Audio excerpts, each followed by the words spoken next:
I consider it a question of character. You know what I mean? A lot of the stuff that you see in the American boxing scene to me seems like a question of character or the lack thereof. Because it's very obvious that Keyshawn missed the weight on purpose. You feel me? Very obvious that was done deliberately because he missed it by just enough that they don't actually have to pay Edwin anything. He missed it by just enough that you can see it's a calculated move because he missed it by just enough. Normally, what happens is you got to give the fighter half of the purse, half of what they was going to get is something like that. It's a percentage of whatever they was going to get in a situation like that. Like y'all remember when Amanda Serrano and Nina Menka got canceled because Amanda had an injury to her eye. What you normally do is pay the fighter half the purse. They gave Nina her whole purse. They gave her the whole thing. You know what I mean? Because they're good people. You know, they're good people. It was just a freak accident. Everything got messed up, but they handled it like professionals as best as they could in the situation they was in. Whereas this situation with Keyshawn and Edwin, they at a stalemate because y'all blew the weight on purpose. Y'all know y'all blew the weight on purpose. Y'all know y'all did that, and y'all trying to get this guy, and it's like it's a question of character. You know, that's what it boils down to. That a lot of the things that you see, the dysfunction that you see in the American boxing scene is really because a lot of these cats are scumbags. It ain't really another way to put it. A lot of them is either cowards or scumbags or both. That's really all it boiled down to. That's really it. It ain't a whole lot more to it than that. You got T.O. Duck and Devin. Ryan gonna take the rest of the year off. Keyshawn missing weight on purpose. And I'm really sad about the Keyshawn situation because I had hope that he would be able to get people interested in boxing again, get Americans interested. But no, you just like the other ones, man. You another one. You like right now, I don't really see a reason to be rooting for American fighters. For what? Y'all all the same. All y'all do is talk that business shit and do some little kid shit. That's that. They all do that. They talk that business shit and then do some little kid shit. Yeah, like, and the worst thing is, they practically sold that shit out in Norfolk. They practically sold that shit out. Like, yo, your city is showing up for you, bro, but I guess you not showing up for your city. Now, how them people gonna feel about Abdullah Mason be like, yeah, Abdullah, alright, but that ain't who sold all them tickets. And that's what I mean when I say it's a question of character, because you a champion. That don't mean nothing to you? Nah, I guess not. Alright, but it's in your hometown. It's for your people to show up and support you. Nah, I guess that don't mean nothing either. You know what I mean? You already fighting a dude that ain't fought in 2 years, coming off an L. Well, that don't mean nothing. All right then, bro. Just all right. All right. I'm not too mad about it, to be real, because I got something else to watch anyway. MVP doing a show tomorrow night. Beatrice Ferreira on the undercard. I know it's going to be fun to watch. Now, if you don't like women's boxing, oh well, bro. Oh well. All I know is they made they weight and they going to fight. Bree Howland going to fight tomorrow. She fighting a Mexican girl. So I'm going to be live, but I guess I'm going to be live for that. You know what I mean? I'm not really worried about it. I'm going to go live in the afternoon for Fabio Wortley versus Justice Hooney. And then I'm going to go live again at night for the MVP show. Very simple. As far as the Americans, take them all, boil them up, throw them in the garbage. Nobody needs y'all. Nobody really needs y'all. Boxing will go on without y'all. Believe me, it will. Because motherfuckers always going to want to see two motherfuckers fight. That's why boxing as a product is not going to go nowhere. Like, nah, boxing will be fine. But y'all motherfuckers, y'all could go. Y'all go. Keyshawn, I literally just did a video about Keyshawn saying that he want to be a streamer, that he's already thinking about what he going to do when he retired. Fuck it, do it now. Fuck it. You 12-0, and you can't be bothered to make the weight. Yeah, fuck it, bro. Retire. You, T.O., Devin, a lot of you. Get out of here. And I would say, oh, but we got Abdullah. Yeah, how long before he starts fucking up? How long? Remember, I used to say, yo, that Floyd Schofield kid is okay. You know, he fight fun. He got a fun action style, you know, and he just coming up. Looks like a good fighter. Started fucking up. Keyshawn, same shit. I'm like, yo, I think Keyshawn is the truth. I think he gonna be that dude. Nope, Keyshawn fucking up. Jared Anderson, same shit. So, you know, just take the American boxing scene, crumple it up into a little ball, and throw it in the garbage. What? Like with the exception of Bam. You know what I mean? The exception of Bam. This shit crazy, bruh. You know? It's crazy. But to me, it is a question of character. Character or the lack thereof. That it's like, yo, dog.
Undefeated, why are you up here twice, bro?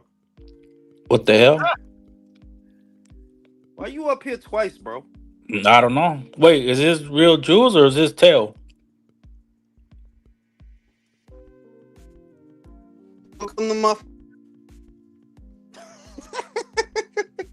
Okay.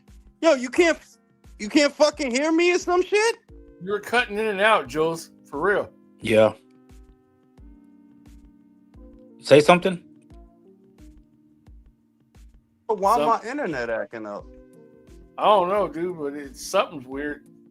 Yeah. You can hear me? Now Yeah. we can. Yeah, like my internet fucking up. Everything fucking up tonight. The internet, Keyshawn, everything is fucking up. Yo, so what Dude, what are we you're- supposed to watch tomorrow? God damn. No, mira, de verdad, hay una carteleta mañana. MVP had a card already that was gonna go down. Beatrice Ferreira's in the main event. I'm gonna watch that. I don't give a shit. Keyshawn, like, yo estoy harto de estos americanos, ya. No sirven. None of them are good for anything, dog. It's sad, but it's true, bro. It's like Bam. That's all we got. Bam. Pacheco looks pretty decent. Sharita Metcalf. Bueno. I mean, like, pero how long? My thing is, how long before they start fucking up? You know, like, I don't really think Bam is gonna start fucking up personally. I don't. And I don't really get the sense that Pacheco's gonna start fucking up, but you never really know. But it's like, look, we was good on Anderson, he started fucking up. We was good on Floyd Schofield, he started fucking up. Keyshawn Davis, he started fucking up. It's like, yo, like, the fuck? T.O., forget it. Bam's on point. I don't see him fucking up, dude. For real. Yeah. Bam. Virgil. I mean, I don't know. It was just a huge letdown. Like the whole fight canceled. Like, come on, bro. I mean, the cards, the other fight. I mean, well, yeah. But Abdullah Mason now, his fight becomes the main event now. So Yeah, and Yeah, then but this yeah, motherfucker over here talking shit to Mason. Look at you now, bro. Look at you now. yeah, but the shit is even with that, right? Like, look, the shit is it gets to a point where you start wondering why you watching this shit. You feel me? That's where I'm at with a lot of these American fighters. That I feel like not talking about American fighters, porque eso es puro bochinche. It's not fights you talking about, ¿me entiende? Es Yup. bochinche. It's drama. It's TV drama. Yeah, it's like covering Real Housewives of Atlanta or some type of shit. Like, bro, we not talking about boxing. We talking about fucking gossip, bro. hey, 9 times out of 10, if you talking about American fighters, bro, you just talking about shit you see on the internet. You're not even talking about a fight. You talking about a boxing scene article or some tweets. yeah, or Not a no Twitter fight. feed. Shit is crazy, bro. Let me see. This fucking internet came back. Okay. I don't know what the fuck they doing to the damn internet over here. Jules, you're not Probably on the military screen drills or except some for shit. you're on the screen like us, but you're not on the screen in your normal fashion. Where'd he go? Damn, Al got him. What's up, country? You can hear me? Man, how you doing? There you Oh, yeah, go. there you go. Now, okay, you're partially on the screen now. We can see Yeah. you. We got visual. You There know you what go. I'm saying? Okay, there it goes. All right, there you go. You know Now what I'm it's saying? But yeah, That's like when you talk about American boxing, like the only boxing matches that I got to cover in terms of actually talking about boxing was the MVP show, the girls that's gonna fight tomorrow night in Orlando, I think it is, and Wortley versus Hooney. You know, like if you talking about the Keyshawn shit, that shit is just gossip shit, bro. Like, oh, cause he said this to Mason. Well, you ain't about to fight him, so who fucking cares, bro? Who fucking cares what you told Mason? You not about to fight him. You not about to fight nobody. And Tio, yo, peep the shit though. I wanted to show y'all this. I knew that little motherfucker was spying on me. I knew he was. who? I don't know if y'all. Yeah. I don't know. Te lo voy a decir, espera. I don't know if y'all saw this. Yeah, I tagged you in it. Oh, you the one who showed me the shit, right? Who? Yeah, Someone thank you. saw another stalker? Well, it's your son, bro. It's your son. It's my son. He want he want to connect with me. Which one? Warwick Radio? Which guy? Which... No, my real son. Like I'm about to Biological. show you. My biological son. Uh-oh. Which one? Look at the title. Look at the top left corner and look at the title, bro.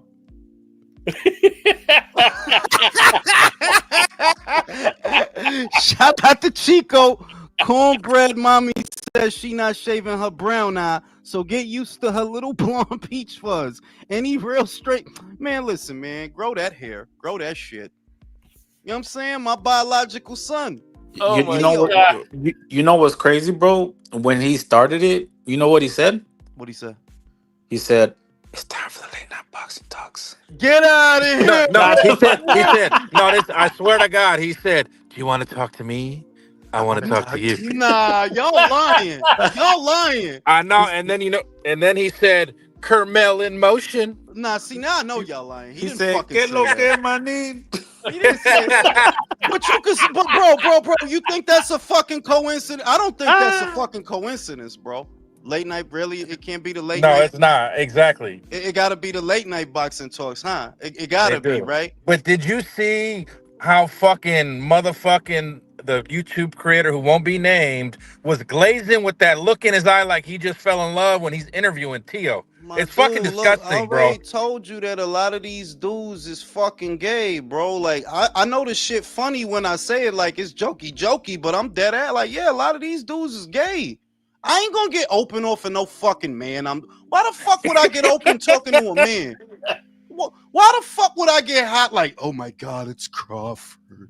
Yeah, like nah, homie, like y'all dudes getting all googly eyed around these because they still men, dog. Oh, it's Crawford. You know what I'm saying? Oh. Crawford. Like you said, Crawford. Crawford. And I fuck with the fighters in the sense that, yeah, I like appreciating what you do on the screen when you fight, but I don't want to fucking talk to you, dog. About what? We don't got nothing. Like, what the fuck we gonna talk about, dog? But these guys, they get all googly eyed around the boxes, like, yo, you all right, dog? Like, do y'all need time alone? Because I wasn't gonna say nothing because I don't want to start no shit. I don't want to start no beef. But I'm like, yo, for real, these is grown ass men getting open off of talking to other men. What the fuck? So what you're saying is, you know for a fact they're erect during these interviews. I mean, like, I don't know what that meant, but I know that these motherfuckers is hot for these. You don't see all these weird motherfuckers on Twitter, Drew, that they spend day and night. Y'all not making no money off that shit, so you don't have that excuse to be glazing Devin, to be glazing. Like, do y'all want to have sex with them, bro? Because that's the vibe I'm getting at. Like, yeah, y'all want to fuck these motherfuckers or be fucked by these motherfuckers because the shit don't make sense. They're praying these boxers are like on that Josue Vargas shit. I guarantee it. That shit crazy. But you know, the latest disappointment, everybody knows what it is. And it's just like, I saw that and I was like, I was really let down by that because I'm like, look, Keyshawn actually draws, you know, when they put him in Norfolk and people show up for his fights. So there's hope. And he's not a sugarfoot fighter, you know what I mean? He's not going to be boring. So the fact that you fucking up on this level, you know, it's just, like I said, it's a question of character because the American boxer, high key, I ain't even going to sugarcoat it, is a scumbag and a coward. There's no other way, like, there's nothing else for me to call you but a scumbag and a coward. Why you a scumbag? That dude already coming off for 2 years of inactivity, bro. You already got an advantage because of that. The dude ain't fought in 2 years, you know what I mean? And you see him, that dude killed himself to get the 140. You see him, that dude look like Skeletor, right? So you already good, but you gonna go a step further and miss it by 4 pounds. You didn't miss it. You wasn't trying to hit it. You didn't miss it. That's on purpose. You did that. So that's some scumbag shit, and that's some coward shit. When Ryan did it, it was some scumbag coward shit. When Javante, when you putting all these weight stipulations on these it's the same. It's like, yo, all of y'all is cut from the same cheap ass cloth. All of y'all. The real fighting motherfuckers is not over here, bro. The real fighting men that, you know, should make a living off of fighting for a living is the Brits, is the Mexicans, the Aussies, the Japanese, the Eastern European, because they still men over there. These motherfuckers is 26 and 27 acting like they 12. Because, you know, Keyshawn is not a baby, you know. Like, that dude like 26. But didn't you do a relay saying, like, the words he's been saying lately kind of got you, like, on the fence, and then this happened? I already said that. Like, you start sucking Javante dick, like, yo, what kind of time are y'all low-ass boys on? Is what I would like. Like, what kind of time are you on? Instead of sucking his dick, because that's what the fuck you... Yeah, I'm feeling like I understand with the... like, you don't... That's not your job. Your job is to whoop his ass. And if he don't let you whoop his ass, your job is to shame him for it. Not to be sitting here sympathizing and making excuses and what type, who raised y'all? And that's why I'm glad we grew up in the era we did. Imagine Michael Jordan saying, I just want to hang out with Magic. I don't want to beat him. You know what I'm like, saying? the fuck out of here. Imagine Michael Jordan saying, you know, I don't even want to play against Larry Bird. I just want to sit in the sauna with him naked with my dick out. That's what I want to do. You know what I'm saying? Yeah. like what type of time are y'all little weird ass motherfuckers on? I already didn't like that Shakur. Shakur has moments where he be trying to big up. What are you bigging him up for? For not fighting you? You know how fucking stupid you sound? And they gotta stay on this code shit. Well, that code ain't getting neither of you nowhere. How about that fucking shit?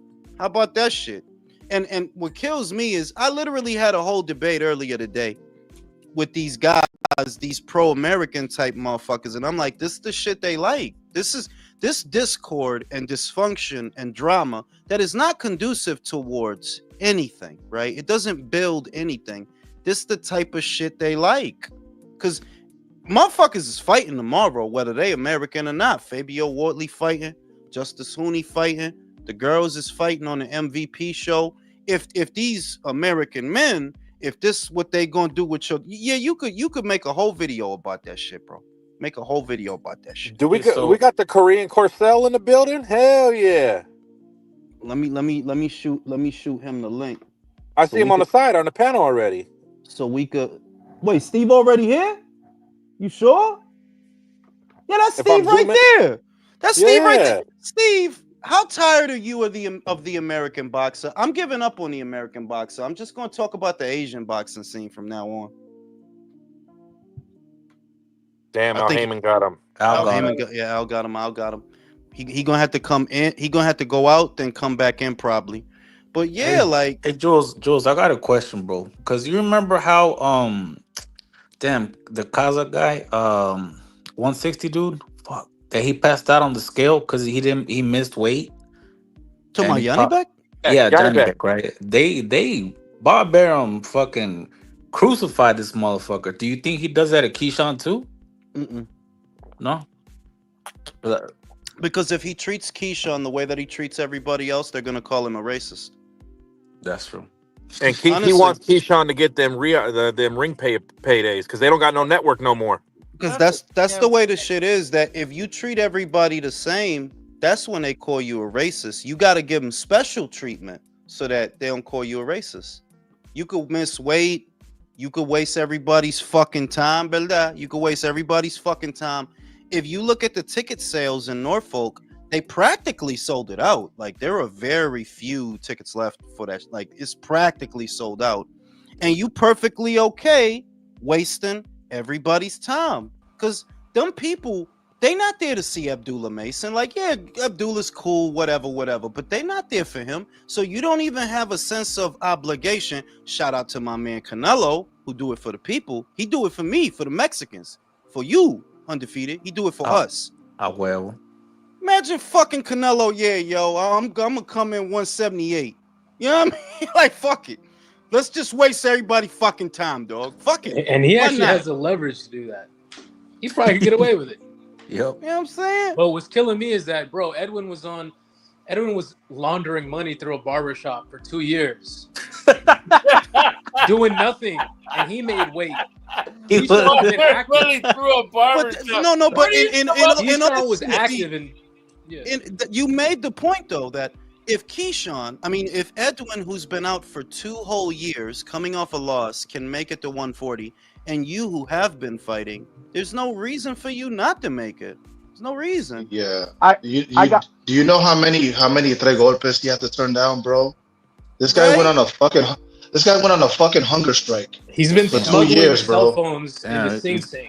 back to being Past 2 security years. guard. No, there's Say what only you- 2 reasons to miss weight like that. First reason, you're an unprofessional dork. Emphasis on dork. And I got no time for you. 2, and D-Style saying this, you tried to cheat. You thought you'd miss the weight and he'd accept you paying the fine, and then he'd beat your ass, and then you beat his ass that way. So apparently you before I- thought you couldn't beat him. Well, before I pass it over to Steve, I just want to preface everything that I'm going to say with this, that I do believe it is a question of character. Because today's American boxer, I don't know that they were ever stand-up guys, right? I don't know that they were ever angels. I don't know that they were ever virtuous per se, right? But it just feels like today's American boxer is not only a scumbag, but a fucking coward. Like, yeah, like T.O. don't want to go to Saudi because he's scared he can't win a decision. Neither does Javante, right? Or David. Then, right? Then you see this homo ass shit. Oh yeah, Keyshawn gonna come in 4 pounds over for a dude that ain't fought in 2 years, bro. That dude ain't fought in 2 years, bro. Yeah, he was right to walk away. He just No, said, he's fuck not. He's not right to walk because now I'm fucking mad. But it. Edwin Del Santos.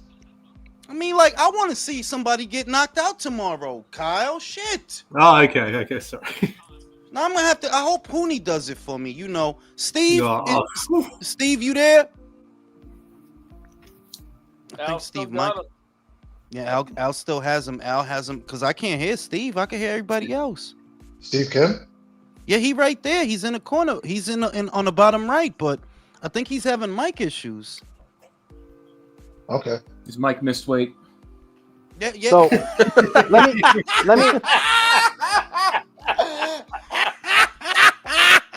That's funny.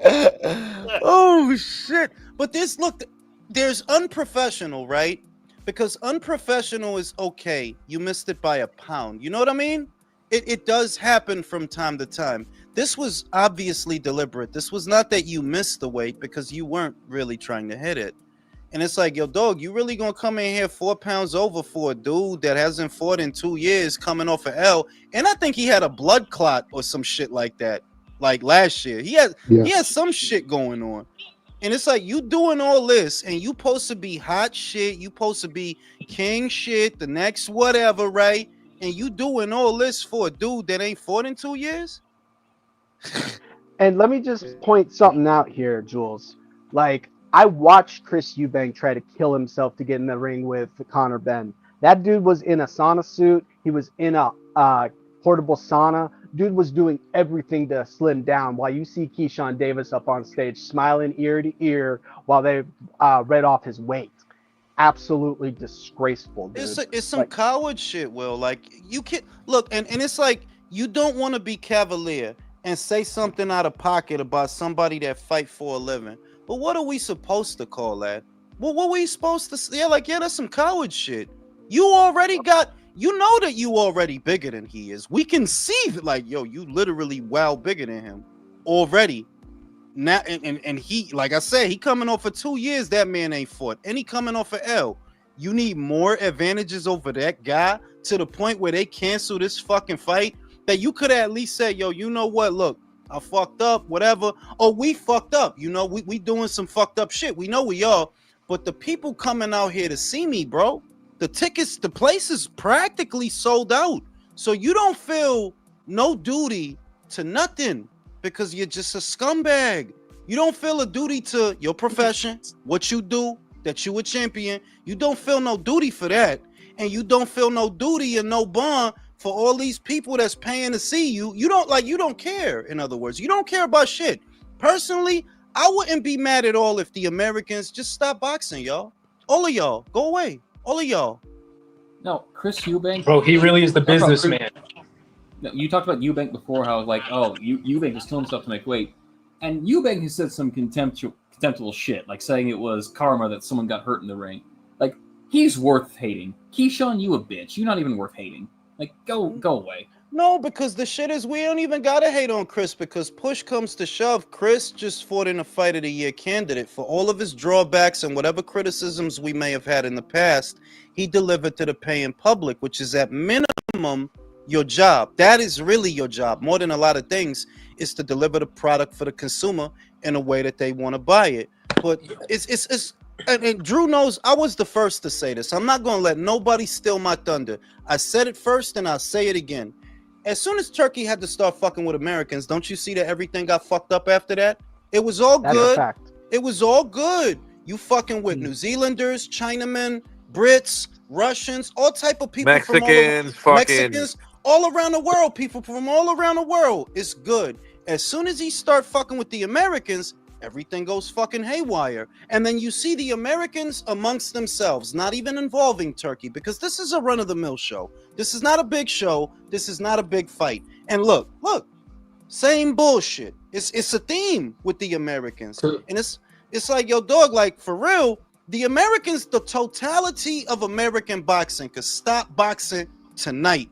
And I promise you, we'll still have better shit to watch, because y'all not doing y'all job. Y'all don't want to do y'all job. It's like Keyshawn is the businessman, whereas like business before used to mean like, okay, we'll give you a good product, but you're gonna get everything you paid for. Where it's like now it's just like, fuck you. We know you're gonna watch the next fight anyway. Like these, they're grifters. Like Joe said, they're grifters. Well, stop cutting each other off is the first thing, because Julio was in the middle of a sentence and 3 people in a hurry to cut him off. Go ahead, Julio. No, it was a great analogy though. They are grifters, but to your point about Eubank, like, he finally got his big diluted payday that he was looking for, but he understood the assignment. He could have went in there and tried to fucking jab and you know, move his fucking legs, but he gave the fans, he knew what the fans were there for, and he gave him that. Like, the dude almost fucking killed himself making weight and then went in there and took a beating. Like, that's exactly what we wanted, and he understood that. So, no, and literally earlier today, you know, we were talking about the global pay-per-views that Turkey has done and how they are outpacing. They literally are outperforming the American pay-per-views. And you still have people here in this country that think this is the hub for boxing. It's like, Like, what are y'all, retarded? Fetal alcohol syndrome? Down syndrome? It's some kind of a syndrome. It's something. These fighters need to understand that good business is fair business. Like, we're the consumer. You got to throw us something. And this is why I gotta call out the media Bro, pundits. are you inside of a lunchbox? It sounds my like mic fucked up again. Yeah, You're like you're eating brown or what? Yeah, I'm eating brown. Fucking God. airplane For before real it talk, crashes. Audio. missed weight by 4 pounds. What a liquor. You know, I don't know what that means, but okay. Yeah, Pedro what does it said, rhyme with, Jules? oh, well, I'm not going to say that. I don't say that shit. So I don't promote that shit either. I don't promote that shit. If you want to do that, you do that. Pedro said, maybe Abdullah can rep, actually. How you know racism, mostly fake entitlement, out of control. Yeah, because if Bob was to come out right now and say, look, that's, you know, if Bob did something normal, it's kind of like the thing with Crawford that happened 4 years ago. Bob wasn't lying, and I understood why he was frustrated. You would be too. You broke motherfuckers get mad if y'all lose a $20 bill. So just imagine if you lose an M's. You gonna be mad. It's a frustrating situation. But what they turn that into, oh, Bob is racism. It's like, oh, all right, bro. All right. And I'm gonna say it again. You're gonna keep overusing that shit, and the collective is gonna they gonna say, yeah, whatever. Who cares? That shit not gonna work. It's not gonna work. It's gonna stop working because you're overusing it. You know? Yep. And the thing is that really, if you sit and think about it, like, how many times do you got to tell the fans we don't know what we're talking about and not give us what we want? And then you also fumble the bag like today, miss weight, and now the whole main event is off. We got to use the co-main for the main now. Like, no, and if they're lucky, they will spend the next 12 to 24 hours giving Edwin whatever they have to give him, because this is not a good look. And I don't think people really get that. They're like, Top Rank, you're at a point where you need a new broadcaster, right? You can't even use Keyshawn as your bottom line because he won't even do his fucking job. He won't even do his fucking job. Yeah, they blew it. He was supposed to be the next guy with this show. Like this, it was gonna be a sellout. All the athletes and stars are there. Like it's I don't know if you heard, Jules. They said Iverson and a couple of somebodies was going. Michael Vick was there too. Yeah, to walk his dumb ass out. I'm like, yo, you can't.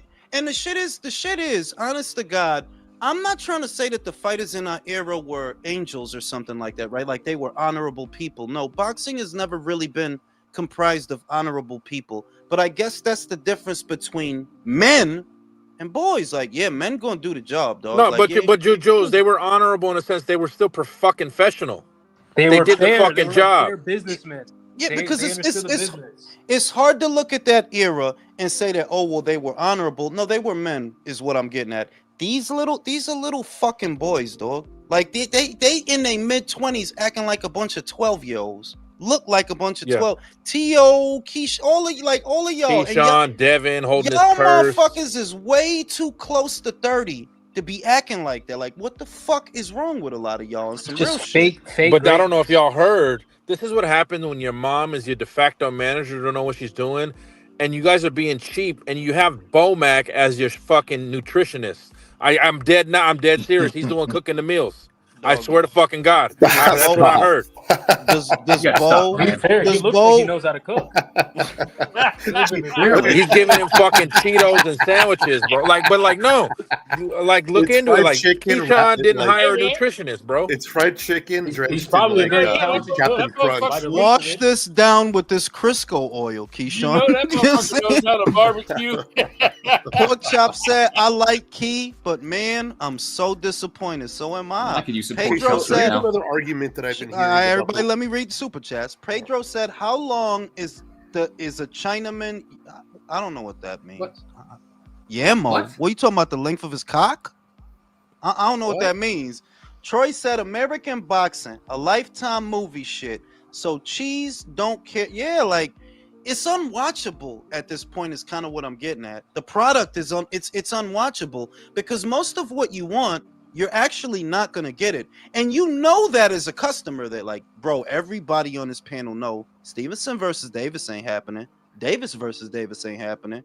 None of it, anything semblant of what would move the needle in this country. Not happening None of it anymore. is happening. Not like you know that with certainty. Like, yeah, none of that shit is happening. Yeah, How you I was Okay. I was under the least bit surprised, right, when they announced Lopez versus Haney, right, and and then less than a fucking day, you know, it got canceled, and I wasn't at least bit surprised because these guys are bitches, and you know when I see that tweet from Marcos, I'm like, yo, this guy's tweaking. There's no way a fucking British heavyweight like AJ especially is taking a backseat to these two tweets. It's not even that. It's a joke. It's that, and these are the people that cover the sport. Like I seen that, I'm like, yo, dog, on what planet is that the main event ahead of them? You see the same reports, you see the same images, and like you see that AJ is still a bigger star than the both of them put together. You don't have to like his boxing. It's just fucking reality. They're like, yeah, America takes a back seat to the UK now. You don't like it? Do better then. We Demand deserve better. American boxing deserves what's about to come, dude. We're like the dinosaurs looking up at the meteor. Like, honestly, yeah, it's so mediocre. Because Julio, what I'm seeing is American boxing, no cap, no bullshit. I'm not even kidding when I say this. It might die out. It might turn into Mayan soccer, that fucking Mayan basketball game. Because I know, right? Because our amateurs, they're not meddling. You know, our boxing amateurs, they're not meddling. So you don't have that to fall back on, a cycle of amateurs that could come in and reignite the sport. And then you look at what is out there, the professionals that are out there, it's all fluff. There's nothing. They like literally don't want to be great. Like they don't want to. They don't want to. Yo, dog, a lot of them don't even want to be boxers. Jared Anderson don't want to box. I just read a boxing scene article from Keyshawn. They're like, yeah, yo, I want to be a streamer. Then go stream, bro. This is crazy. Yo, on God, bro. What? This is so fucking soft. What was this? Saw a video, and this military guy was talking about 70 to 80% of the young people out there are not eligible for the military. So I mean, it kind of goes with what you're talking about. How, like, you know, there's people. No, it doesn't, country. That doesn't make any sense. It's not relevant to the point I was making. You know what? Fuck you, Jules.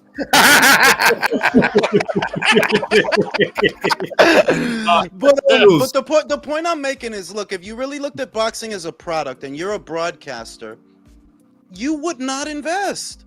You absolutely would not, because the model itself is already too fragmented. That, well, if you invest in Top Rank, you got Top Rank guys, but what if the biggest fight is with a PBC dude, or a Matchroom dude, or a Golden Boy dude, or some fucking dude over there that you can't, with any certainty, have any assurances that you will deliver a product that people want if you put your money up. So I'm looking at it, I'm like, as much as I want Top Rank to get picked up, it's hard to rationalize why somebody would. It's hard. What do you got, Top Rank? It's like they're supposed. Their whole brand is that they're the promoters that develop the great, you know, the great fighters, the guys who go into the Boxing Hall of Fame, and they're like they kind of promote themselves as that, and their stars as that, and literally nobody there wants to be great. Nobody there has like aspiration, really. It's like it's like a sickness. Maybe in a way, that's it.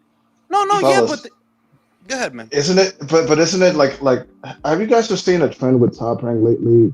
How the notable fighters that they have, especially between 126 and 135. He's talking from inside a tire. Dude, you're talking. What the fuck? You're really muffled. You're really muffled, dude. I don't know. Something's wrong with this mic. I don't know. I guess I got to This is a fucking Wendy's drive-through mic. Can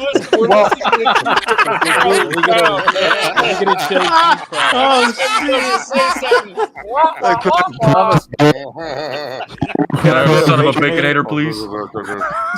Bring a large giant. Next window, please. I forgot my glasses on the side of the You put the fries in the bag, bro. But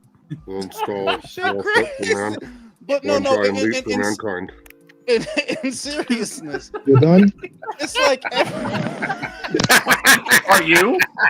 Can you hear this? Go fuck yourself. How about that? Go fuck you, all of you. I bet you hear that shit, right? Go fuck yourself. Go fuck yourself and put Suck my dick. All of you suck my dick. I bet you heard that shit, right? Suck my dick.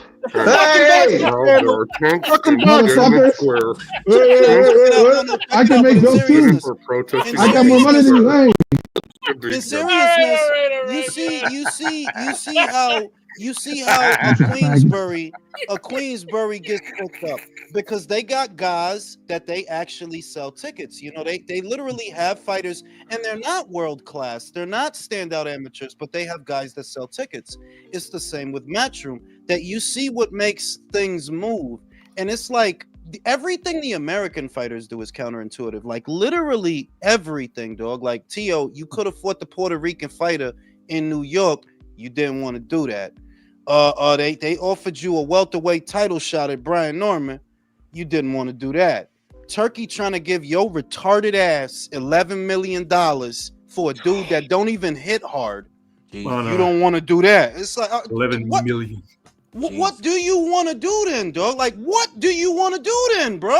What? It goes back to what you're saying, Jules, about no investors, because an investor going into boxing will look at this and go, if His Excellency, who has 10 times what I have, can't get in-house fights, and a top-ranked fighter between like Teofimo and Keyshawn, what fucking chance do I have? Exactly. See, that's why ESPN is leaving. Exactly. And look, well, the thing is, their situation is so fluid, I don't even know. Because I keep coming back to this, that look, UFC is leaving ESPN. If they leave, what do you guys have to show? Y'all already lost other sports that y'all was showing, and y'all about to lose UFC. So I don't know. I don't know for sure that ESPN is going to not try to keep them on board to some extent. Well, I think they're okay with losing UFC. Like UFC is cratering. No, it's not. It's not because of that. No, it's not because of that. They can't afford them. They cannot afford UFC. The offers that are on the table to bring UFC to either Amazon or other different platforms, because I think it's Amazon or Netflix, it dwarfs whatever ESPN would have put up. The reason ESPN don't have the same money that they used to, I've been over it a million times, is because people are cutting the cord. They used to get a little bit of that money whenever you get a cable package. ESPN used to get a little bit of that money, so you can imagine what it all adds up to. They had a very strong budget that they could use to acquire sports. They don't have that anymore. So you couldn't keep UFC if you wanted to, you know? You can't afford them. The package deals to Jules because they will normally have ESPN and Sky Sports. Yeah, they was getting paid. They was getting paid off of that. They was a portion of that, a little bit of that went to their budget. So yeah, they were able to acquire a lot of sports and a lot of content that people watch. Well, that's not rocking no more, bro. They not what they was. So I don't think they could keep UFC if they wanted to. But you need something though. You need if you're losing all this shit, you lost Major League Baseball, you losing UFC, you need something to show on your channel. What the fuck you gonna show?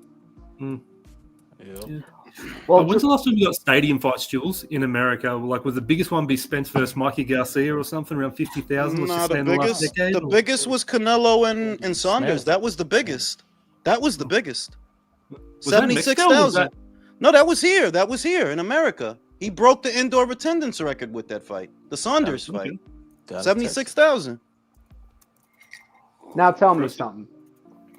I know that the era of Sugar Ray Leonard fake passing out on the scales because he was embarrassed that he wasn't going to make weight are long gone, fellas. But here's the thing.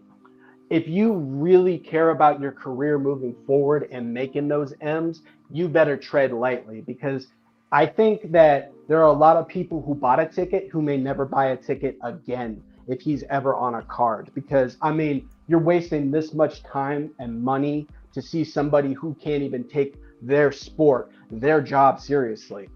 And Will, let me make it easy for you to understand, right?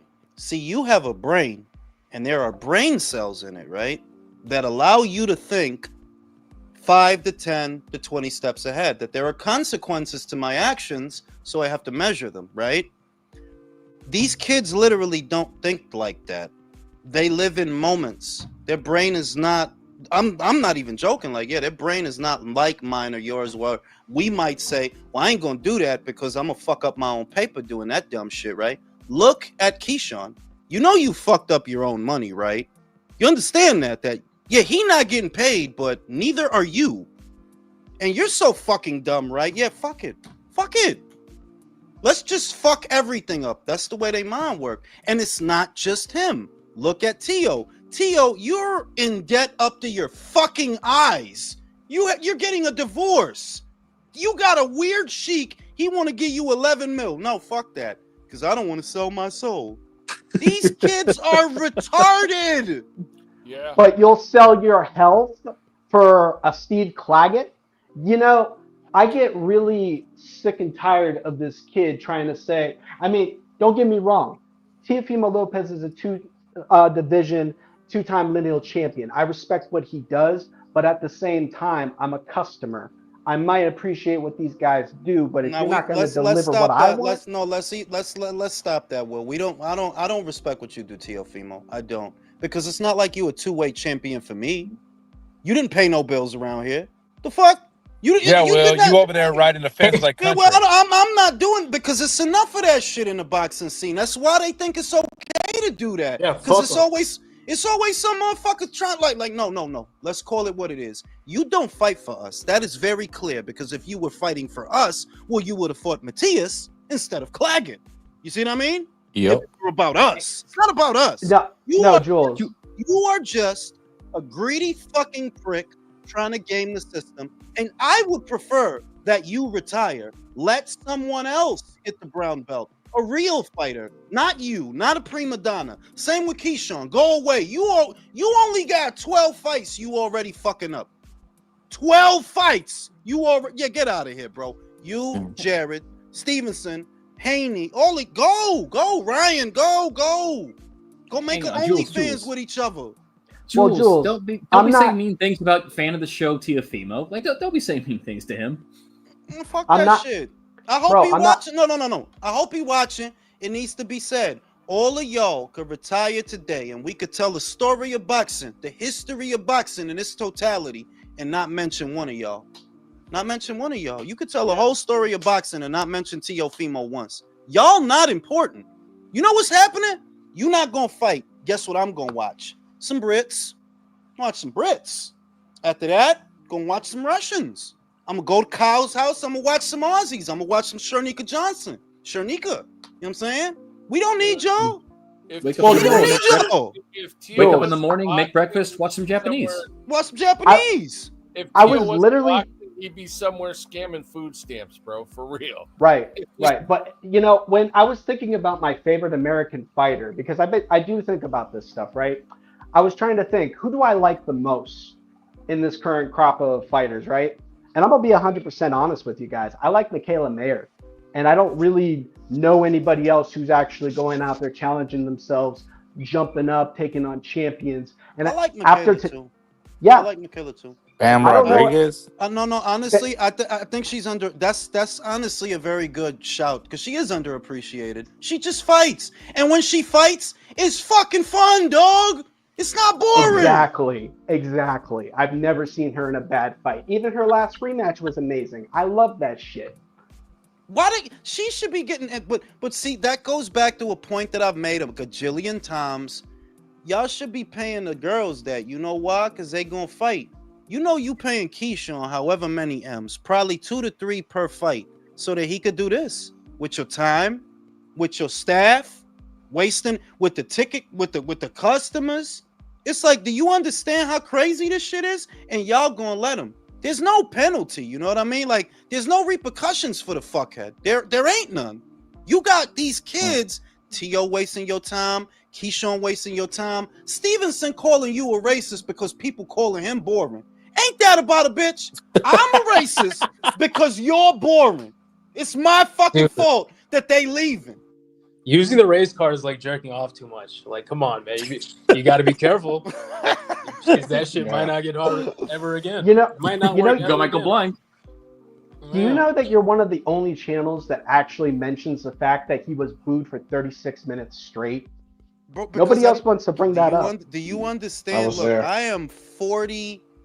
am 57 years old, bro. No, you're I not. have never, shut up.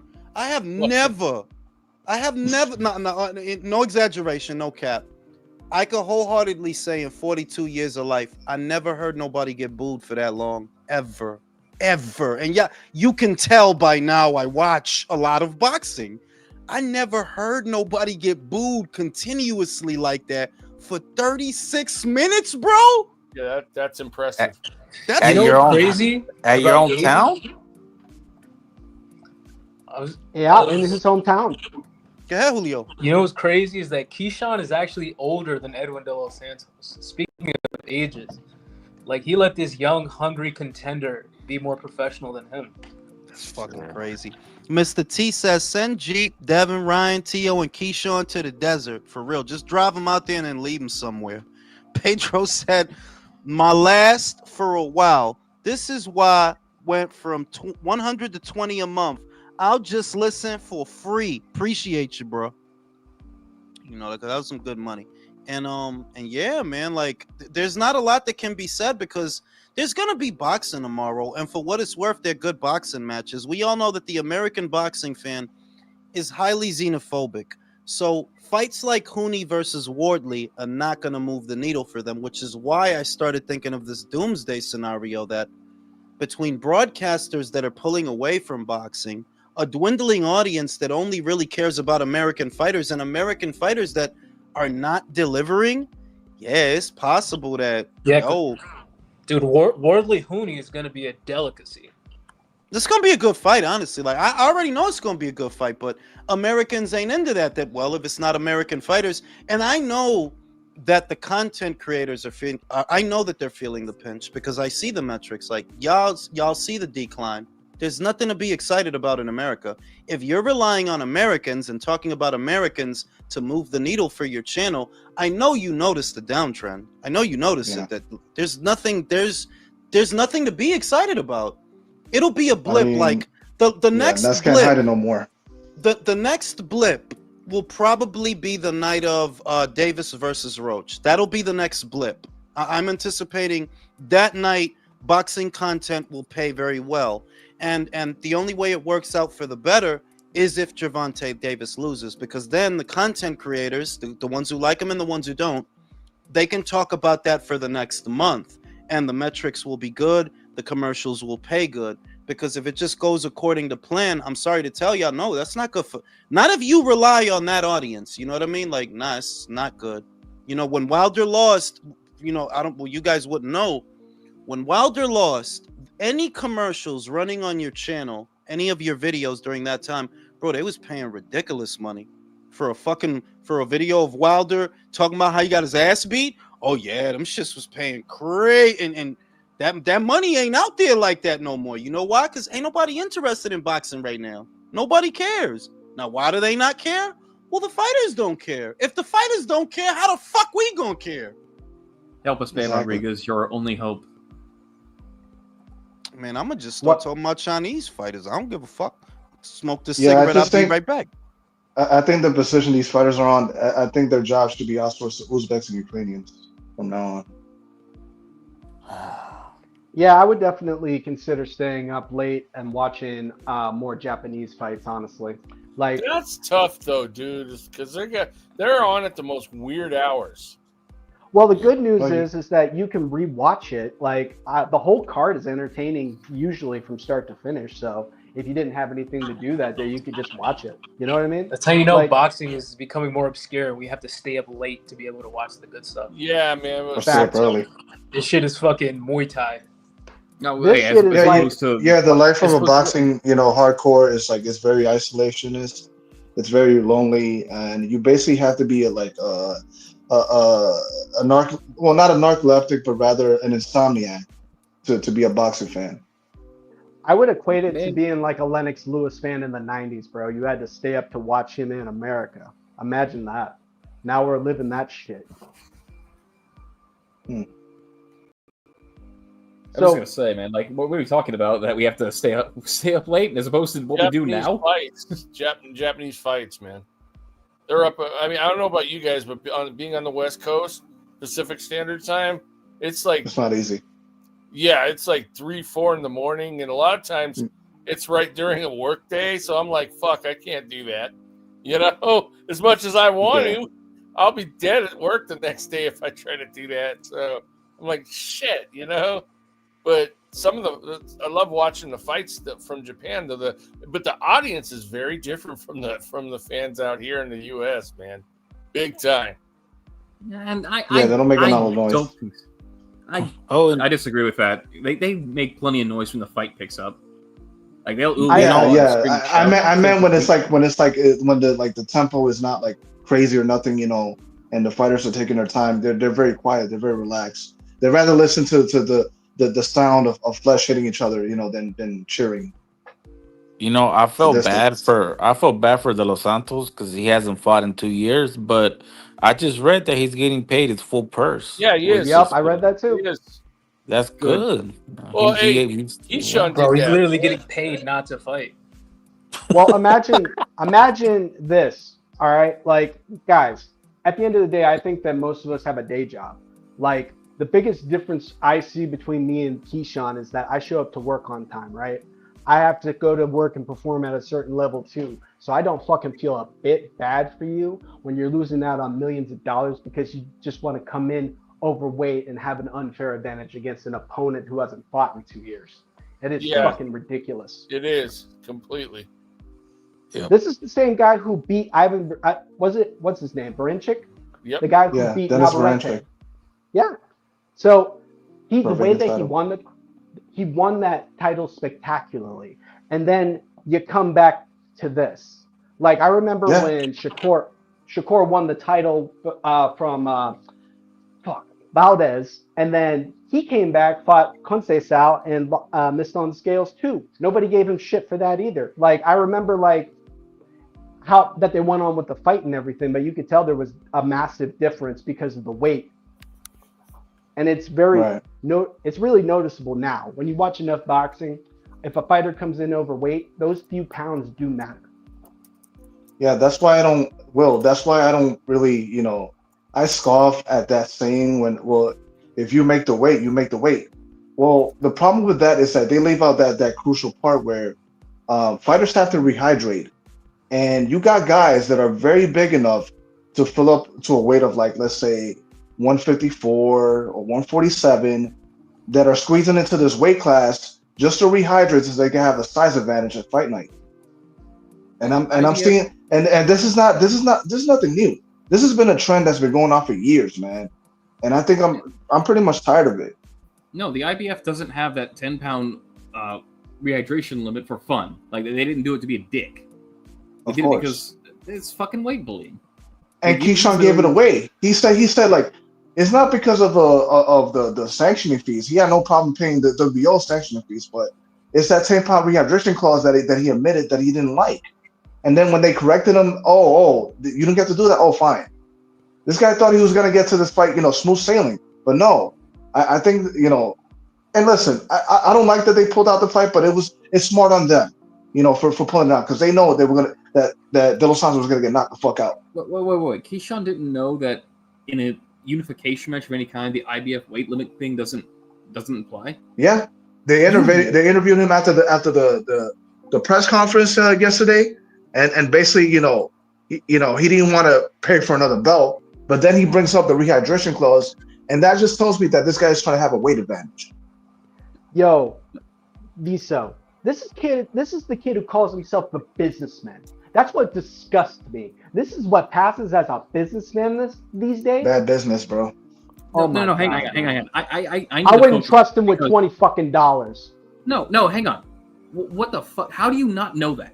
How do you not know about the IBF rehydration clause doesn't apply in unification? He doesn't read the fine print. They just show up and fight. No, why do boxers not know a fucking thing about the fucking sport they? Oh my god. Well, that's the shit. Like, I remember an interview about Rocky Marciano, right? Rocky Marciano had retired by this point, but he still followed the sport, and you could tell by the interview that he was keeping up with the young gunners that was coming through.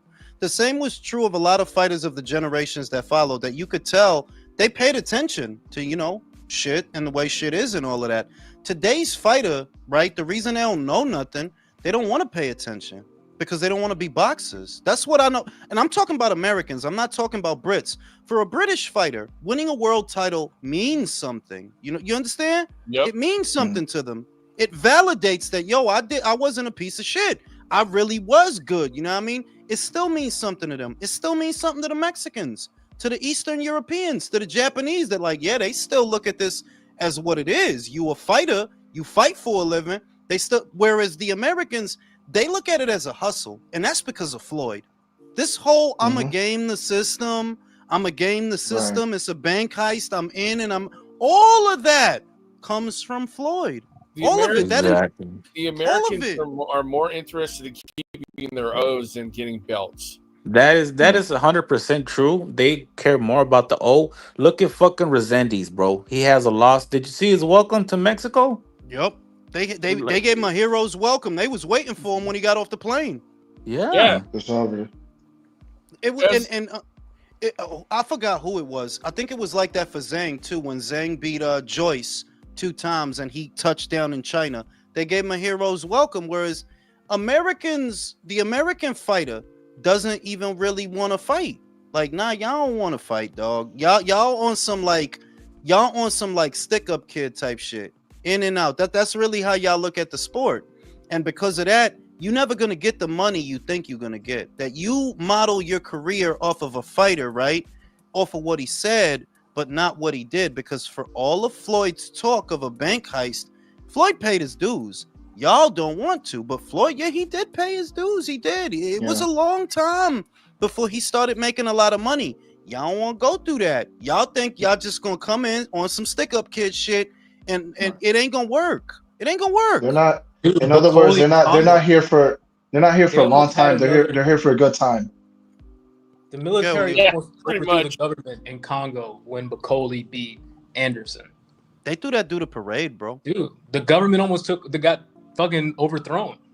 Yeah, there was about to be a coup that Yeah. day. They gave Motherfuckers was him a going crazy. they gave him a Gucci belt. Bro, it was titties all in the street, There was like gonna big be an titties with ethnic milk in conflict. them. Yeah, Macaulay was going to be president. Yeah, it's some real shit. But that's, if the American boxing scene finds itself in this predicament, it's because they adopted an ideology. A lot of the young fighters adopted an ideology that is not conducive towards anything. Whereas you got kids that they saw AJ, you know, in the UK, and that's what they're aspiring to. They're aspiring to that. You got kids that are seeing Inui in Japan. They're aspiring to that. They're like, yeah, I want to be great like Inui. The money's going to come if I'm great like Inui.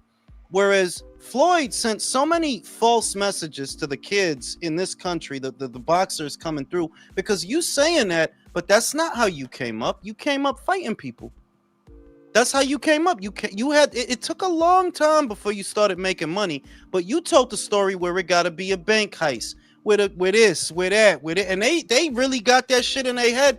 Devin is not a star. You really think you like the next Floyd, and that shit is nauseating. Like, yo, dog, like, no. These guys really modeled their career after the last 10 years of Floyd Mayweather's career, bro. Yeah, like the last 10 fights is really what they model it after. And that's why the American boxing scene is broken. In a word, you have to say that Floyd had a adverse effect on the consciousness of what boxing is and how it's supposed to be. And I say it in every live that the boxers now have too much autonomy. They have too much liberty to waste everybody's time. There used to be an emphasis on the customer. If anybody's supposed to get the priority for any business, yes, it's the customer, because no customer, no business. It's not complicated. I don't care if T.O. thinks he needs 3 foot. Like, no, motherfucker. No. You know what we'll do to you? We'll do to you what we did to Mikey, and we will find someone else to fight, because there's always someone else that's willing to fight. There's always a guy in Mexico that's willing to punch you in your mouth. Always. There's a million of them, dog. Right? Uzbek, all over. There's guys that's hungry. We'll lie. We'll get Bob up there. He'll say, he's the greatest thing. You'll say the same line, dog. It don't matter. All right? Y'all dudes is not that important. And the problem is now, every single fighter, literally all of them, from T.O. to Devin to Shakur to Keyshawn, all of them think they're God's gift to boxing. Every single one. 12-0 out the gate. That's how they rocking, and none of them is like none of them. It's a joke. Well, the fucking problem joke, with bro. that kind of mentality is, first and foremost, you're not going to see many talents in the world like Floyd Mayweather. For as much criticism as I give him for claiming that he's the best fighter that ever lived, he was a very good fighter. Yeah. And the reason he was able to game the system was because he was so good. You're not to that level. The only way you're ever going to get to that level is if you do take the risks and you actually do what the fuck you're supposed to do. I don't remember Floyd ever missing weight, did he? No, that's another thing. Floyd was a consummate professional in between fights. During his heyday, that was one of the things you always heard about him. He's never Well, far an exception to Marquez, and not to cut you off. Yeah, but that's not important. Like, you did cut me off, and to say some unimportant shit about a fighter who was coming off a 2-year hiatus. Damn. Yeah. Most of the time, everybody knew Floyd in between fights stays around his fight weight. But they don't use that example. Like, bro, you came in here 4 pounds over. Clearly, you wasn't trying to make weight. Clearly. But you know, it is what it is, dog. Like, I don't think it can be fixed.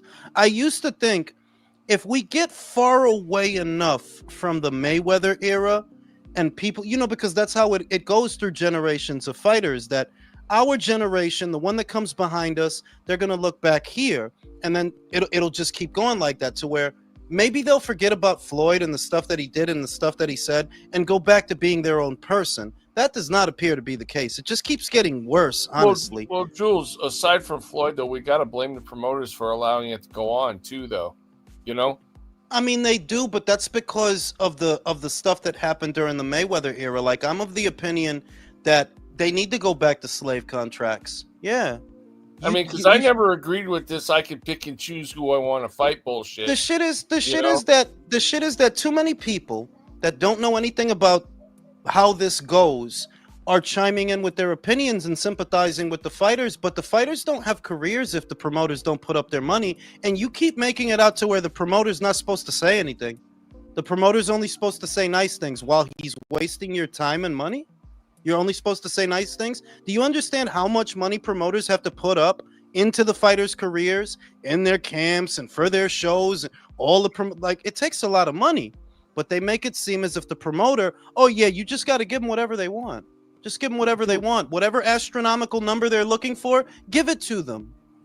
Jules, how dare you not feel sympathy for Brian Norman? He, instead of making $1 million, they offered him multiple hundreds of thousands. Fucking assholes. Shit is stupid, dog. Like, but that's it's hard to imagine. Like, it's a little hard to imagine what the next 10 years of American boxing is going to look like. I can see where the Brits are going. They're fine. Mexico may have if somebody is smart, I could see Mexico really coming up in a way that they have not come up before, because they go to Mexico for opponents and then they tend to find a diamond in the rough. That's how it usually goes with the Mexican fighter, that they go to them for opponents that are inexpensive and are willing to fight under less than ideal circumstances, and every so often they find a diamond in the rough. I could see something big happening for them as soon as somebody realizes, stop wasting your time on Americans. In America, Mexicans are the ones who move the needle anyway. You need to focus on them, you know? Yep. And Well, don't you let know shut the fuck up. Don't let a fucking Mexican win a fucking gold medal, because it's a wrap after that. Oh, yes. Don't let a Mexican win a gold. Don't even let him win a silver. As soon as the promoters realize, yo, dog, why am I bothering with fuckface from Detroit or shithead from Dallas when I could just go south of the border and I could find a killer? I could find a couple of killers south of the border. You know You what? mean Marco Verde? There's going to be reporting them to ICE. If Mexico was smart, they would invest a little more heavily in that rivalry with Japan, because that would get them not only a lot of good fights, but it would really drum a lot of things up for them on the world stage in boxing, I think. You know? It's not that The they're next not. Hopkins is going to come out of that prison in El Salvador. No, it's not that they're not smart, because they don't need to invest in that, because it happens organically. It's not like they're not doing something that needs to be done per se. It's the promoters that are falling short. Any hot prospect from America with a halfway decent jab, they throw all this money at him and the red carpet, but you see how it pans out. Like you see, like, bro, Shakur got the silver. Y'all guaranteed him all this money so that at the end of the contract, he could call y'all a racist. Dude, the shoulder roll is like a Rock Nation chain. It's like, yeah, you know, bro. Yeah, No, bro. it's like a drill beat. Then you give a similar. I'm pretty sure that Keyshawn's arrangement is very similar to Shakur's because of the circumstances. Standout amateur, silver medalist. You're probably making in the neighborhood of $2 to $3 million a fight, so that you can miss weight and fuck it. And this is only 12 fights into your career. You literally won your belt in your first belt in your last fight, and already, yeah, fuck making weight. Fuck it. One and done. The worst part. One and done. Fuck it. And he doesn't want to fight Andrew Cruz. That's the fucked up part. Rather be a streamer like you. The night he won the belt, they were talking about how he looks a little gaunt for the weight, and he says I'll make weight just fine. Well, apparently you can't. Do you think Keyshawn gets paid? No. Off of this? No, he's Yeah. not going to make any money. No. I no, hope he's that's not. good. That's already been confirmed. He's not. Dan Canobio, he tweeted out and said, make these fighters think twice about missing weight, which is true, but they'll do it again. No, yeah. I mean, the Americans will. The Americans will, like, Americans. yeah. Because, that's what we're talking. Shakur literally did this. Which was the fight? The Conceição fight? Valdez. Valdez. Oh, Yeah, no, it wasn't Conceição. Valdez. You were right. What? Yeah.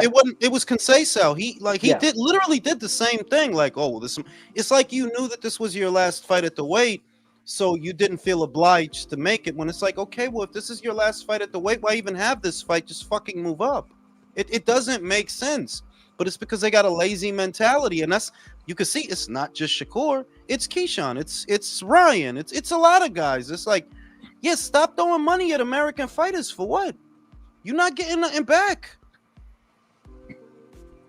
It's so crazy that he went through the same process too. I literally got that confused because I believe Valdez was right before Conceição, just like Brinchik was right before De Los Santos. That never fucking happened. If I'm Carl Moretti or Todd Duboff, and it's in my best interest to chart the future of boxing and my boxing company for the next, let's say, 10, 15 years, I work something out with Argentina to funnel Argentinian fighters to America. I work something out with TYC, Boxeo de Primera, because they got a lot of fighters on there, right? And are they pound for pound? No, they're not pound for pound. But you know what? If you put that Argentine in there with that Mexican, we're gonna get Gaddy versus Ward again. That's what we're gonna get. Yeah, and that's what people want to see. We don't want to argue about all the tired of that, dog. Like, we've been getting that for 10 years now. These fake ass Mayweathers. Like, no, you need to take boxing back to what makes it appealing. What makes boxing appealing is the brutality. It is. I think Australia is another one. Yeah, but I agree with but that. for real, where they're exciting. for real, where are Argentinians at, bro? You put an Argentinian with a Mexican, you get Chavez Jr. versus Sergio Martinez. Was a good fight. They stay away from it because they figure that there's not a large Argentinian contingent in the American populace, and thus you won't be able to turn the fighter into a draw. So you have to be prepared to take a loss in the beginning. You have to change the way that you're packaging boxing because the way you're doing it is antiquated. You keep focusing on Americans when you can see that most of these Americans don't sell, though. I mean, like, yeah, Ryan does okay. I don't even know about now, because he lost to fucking Rolly, right? But T.O. was never a big draw. He wasn't. He was never a big draw. No, that's the sad part too. Is you would think that if he was honest and said, "Hey, I'm going to fight in Florida," you would think that he would have a bigger following there. But he never really. He never drew. He never claimed himself as a hometown hero there, and he should have. He should have had a big following. But Devin is even worse because he demands more money per fight. But you literally don't draw, dog. Like, no, he doesn't. You don't draw. You know what? I was at the fight in San Francisco. It was good. But that's because no one's fought there in years. Yeah, but also compare the audience size to the audience price for a ticket, right? To the money that he wants. Business, it's not going to match up. No, it What doesn't you make any sense. what you want for a fight versus what you're actually worth, and we're not talking about intrinsic value, it's never going to line up because you always want in excess of what you're worth. And all the American fighters are like that. It's never going to line up. But Yeah. if you take a more modern approach to your boxing where you say, look, you know what we're going to do? We're going to get Argentinian fighters, Mexican fighters, and Asian fighters. And we're going to focus our stable not on individual fighters, but the aesthetic of the fights that we put together. If we do that, after 2 to 3 years, the audience will be acclimatized to seeing either Argentines, Mexicans, or Japanese. Forget about the Americans. The writing is on the wall. They don't meddle the same way they used to. If they were meddling, I could understand, but they really don't meddle that much. And think about what you're getting in terms of medalists. Shakur, booed for 36 minutes. Keyshawn, look at this clusterfuck. You can't bank on the American fighter to do anything. This is why major companies outsource their fucking labor. Outsource your boxing. You said a company would like HBO around 2012. They bring in Golovkin, they bring Kovalev, Lomachenko. They start bringing these Eastern Euros, and we got accustomed to it. It was Yeah. good. Yeah, Because we need H1B visas for Argentinian boxers. I'm not even kidding though. Like that's what needs to happen now because the fighters that want to fight, like, it's time to stop treating boxing like it's a luxury item. It's not. It's for poor people. It's not for rich people. It's not for intellectuals that we need to sit here and draw a pie chart and no. It's for poor people. Poor people who want to watch other poor people fight. That's what boxing is. And we need fighters that are willing to fight. And if you're going to get, you're going to get brain damage. As easily as you could fall off a scaffold, hey, you could get brain damage, okay? Occupational hazard, it is what it is. But you need real fighters. And in America, there are not real fighters. No, they're not. Yeah. That's why I'm with Julio. We need a Salvadorian prison to boxing pipeline. Oh, exactly. Yo, see Virtuoso's ahead of the curve. Deport all these Mexicans to that prison in El Salvador. Get the same boxing guy from that Bernard Hopkins got, trained by. Put him there, give him a sentence there, and then boom. Make Manny Robles the warden and have them all do drills and shit. Like, bro, it'd be fucking beautiful, bro. Man, at this point, I'm for Korean boxers. Like, Korean boxers have the skill level club fighters. Once USA boxing fucking beat the shit out of each other. Once USA boxing starts taking Cuban defectors to the Olympics, it's over. Yo, Jules, I just want to say, at the end of the day, even Sun Tzu says that the supreme art of excellence and the art of war is to win with ease. And I don't care how many times I have to say it. Roy Jones Jr. is forever remembered as one of the greatest ever because he made it look easy. You are not that guy. No, I mean, like, Roy was a fighter is the point that you can't even look at the kids that are running around now the way that you look at the guys from before. Like, there's no point in bringing up the legends of old because these guys are clearly not them. So at this point, for the survival of the American boxing scene, it needs a major overhaul, and it cannot be centered around the American boxer because it's not working. It's not working. Oh, because he was the amateur and he did the thing. Well, who fucking cares, dog? Who cares? You tried it already. You tried it with several guys. Tried it with Anderson. Tried it with Keyshawn. Tried it with Shakur. Tried it with Devin. This whole last cycle of guys is one big wet fart. It's like if you step in a puddle and your sock get wet. That's that cycle of boxers. It's like they're not good for nothing. You need to focus on foreign talent that doesn't cost a lot and is cooperative. Because that's the other thing that's missing. These kids don't know their place. They really don't. Like, y'all don't know your place. And because you're willing to waste all of your own time, well, that's great for you, but you're wasting the customer's time too by not fighting in the fights that you need to be in. There's no real reason for Tio not to fight Devin. There's really no real reason. But you're gonna do that and waste everybody's time. I also think they should diversify their scouting market. Like, fucking Top Rank found Bud in Omaha. Like, he's like from Nebraska. You know what I mean? Like, why are we fixating on Ohio? Well, they didn't. And Philly? Well, they didn't. They weren't the ones who found him. Cameron Duncan actually found him and brought him to Top Rank. Yeah. because they weren't the ones who found him. I disagree with what you just said about Ohio, bro. There's a guy from Ohio who's going to be headlining a card this weekend, and he That's what actually I'm showed saying. up But on I'm weight. saying like I'm saying it as in like Ohio's a already well established boxing, hub. Yeah, but the problem is that when you're grooming American fighters, eventually they all become uncooperative. Don't you notice that? All of them. Donnas. Like literally, it's not some of it's all of them. It's the advisor class. All of them become uncooperative after a while. Whereas you'll get a fucking Navarrete, and he has his drawbacks, has his flaws, obviously, but you never hear any of this bullshit. Like, nah, you don't hear none of this shit, dog. You get him a guy, you put the guy in front of him, he's gonna fight the fucking guy. Easy peasy, okay? Yeah, and that's the way There's a corrupt managerial class too. Like a lot of it is his fucking managers. Here's the difference between a British white-collar guy and an American white-collar guy. Fabio Wardley has a flattened nose because he continuously ups his competition and thinks that he is one of the best at his division at heavyweight. Dude, I wonder if his nose is gonna get busted in that fight. I think it is. I have Huni winning. Bro, if it goes early, it might be a long night for him. No, I have Huni. Like I know it's a ballsy pick, but I have Huni winning tomorrow. I thought about it. I lean towards him.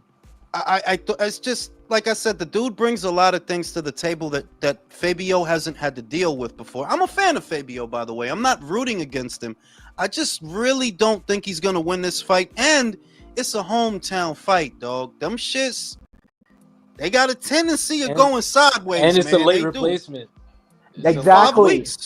How many Americans would do what Fabio Wardley's trying to do, putting his toe on the line against Justice Huni? Dude, like, but see, it's like it's good business. Like he knows, like if he fucking cancels this fight, he's gonna lose all this momentum. Like he knows he has to take the risk. Isn't that the ultimate parallel that the guy he was gonna fight dropped out? And they didn't decide to scrap the event. They didn't decide throw the whole fight away. Fuck it, give me somebody else. Give me somebody good. Because, it's a hometown fight. I'm headlining. I got to be in a good fight. And he chose a dangerous fight for himself. You know what I mean? Compare that to Keyshawn. Dude. Hometown fight. You fighting a dude that ain't fought in 2 years, bro. Dude, Wardley's not like some highly coveted amateur. The dude's a white collar guy. The fucking Cinderella man ass. But you see the night and day that here you have a guy doesn't have a big deep amateur background. Groomed by USA boxing. He's literally the jewel of the US boxing system. Didn't have the red carpet rolled out for him going into the pros like a Keyshawn. And you see just the difference in attitudes towards the job. It's like your dog, like throw the whole American boxing scene away. The whole thing and everybody in it. Throw it away. Guys ain't good for nothing. Speaking of Americans missing weight, Justin Paldo on the Pro Box main event just missed weight, so he's been replaced in the main event. I mean, I can't think even with the whole there's still Abdullah, bro. How long before Abdullah starts fucking up? Because it feels to me like it's only a matter of time. I'll tell you exactly when, Jules. No, Jules, I'll tell you exactly when. When he can afford silk pajamas. Yeah. That's what happened to all of them. Yeah. As of right now, I do disagree because this kid has actually faced guys who have put him on the back foot, put him on his ass, and he's had to get up and face adversity. How many times have you seen that with Keyshawn Davis in his career? We could say that, man, but all these American fighters, it's all ending the same way. It's really hard to imagine that, once he gets a title and once he's making 7 figures a fight, that he's not going to turn into a fucking princess. Come on, T.O. used to be the gung-ho guy, you know what I mean? Remember 2019, 2020 T.O.? He's all about the action and the legacy. Now you can't get this guy to wipe his own ass. You can't get him to do anything. The second he held out for the Lomachenko fight for more money, and Loma gave up some of his purse to make that fight happen, was the second that Bob should have said, okay, I'm robbing this kid. I don't care if he actually wins the fight. Loma's winning this. I don't think Top Rank. No, and that's the other thing that I don't think Top Rank did right by Loma. Y'all should have robbed Lopez. I agree with that, and y'all should have robbed Haney.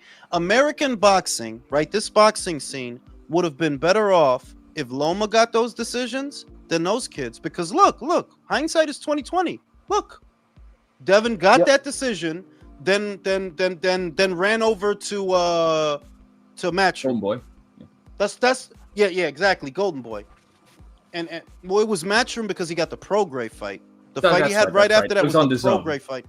He was on the zone. That's why and that fight didn't do shit for boxing. It didn't do shit for boxing. It wasn't even that good a card. Like, it wasn't a good card from what I remember. It wasn't a good card.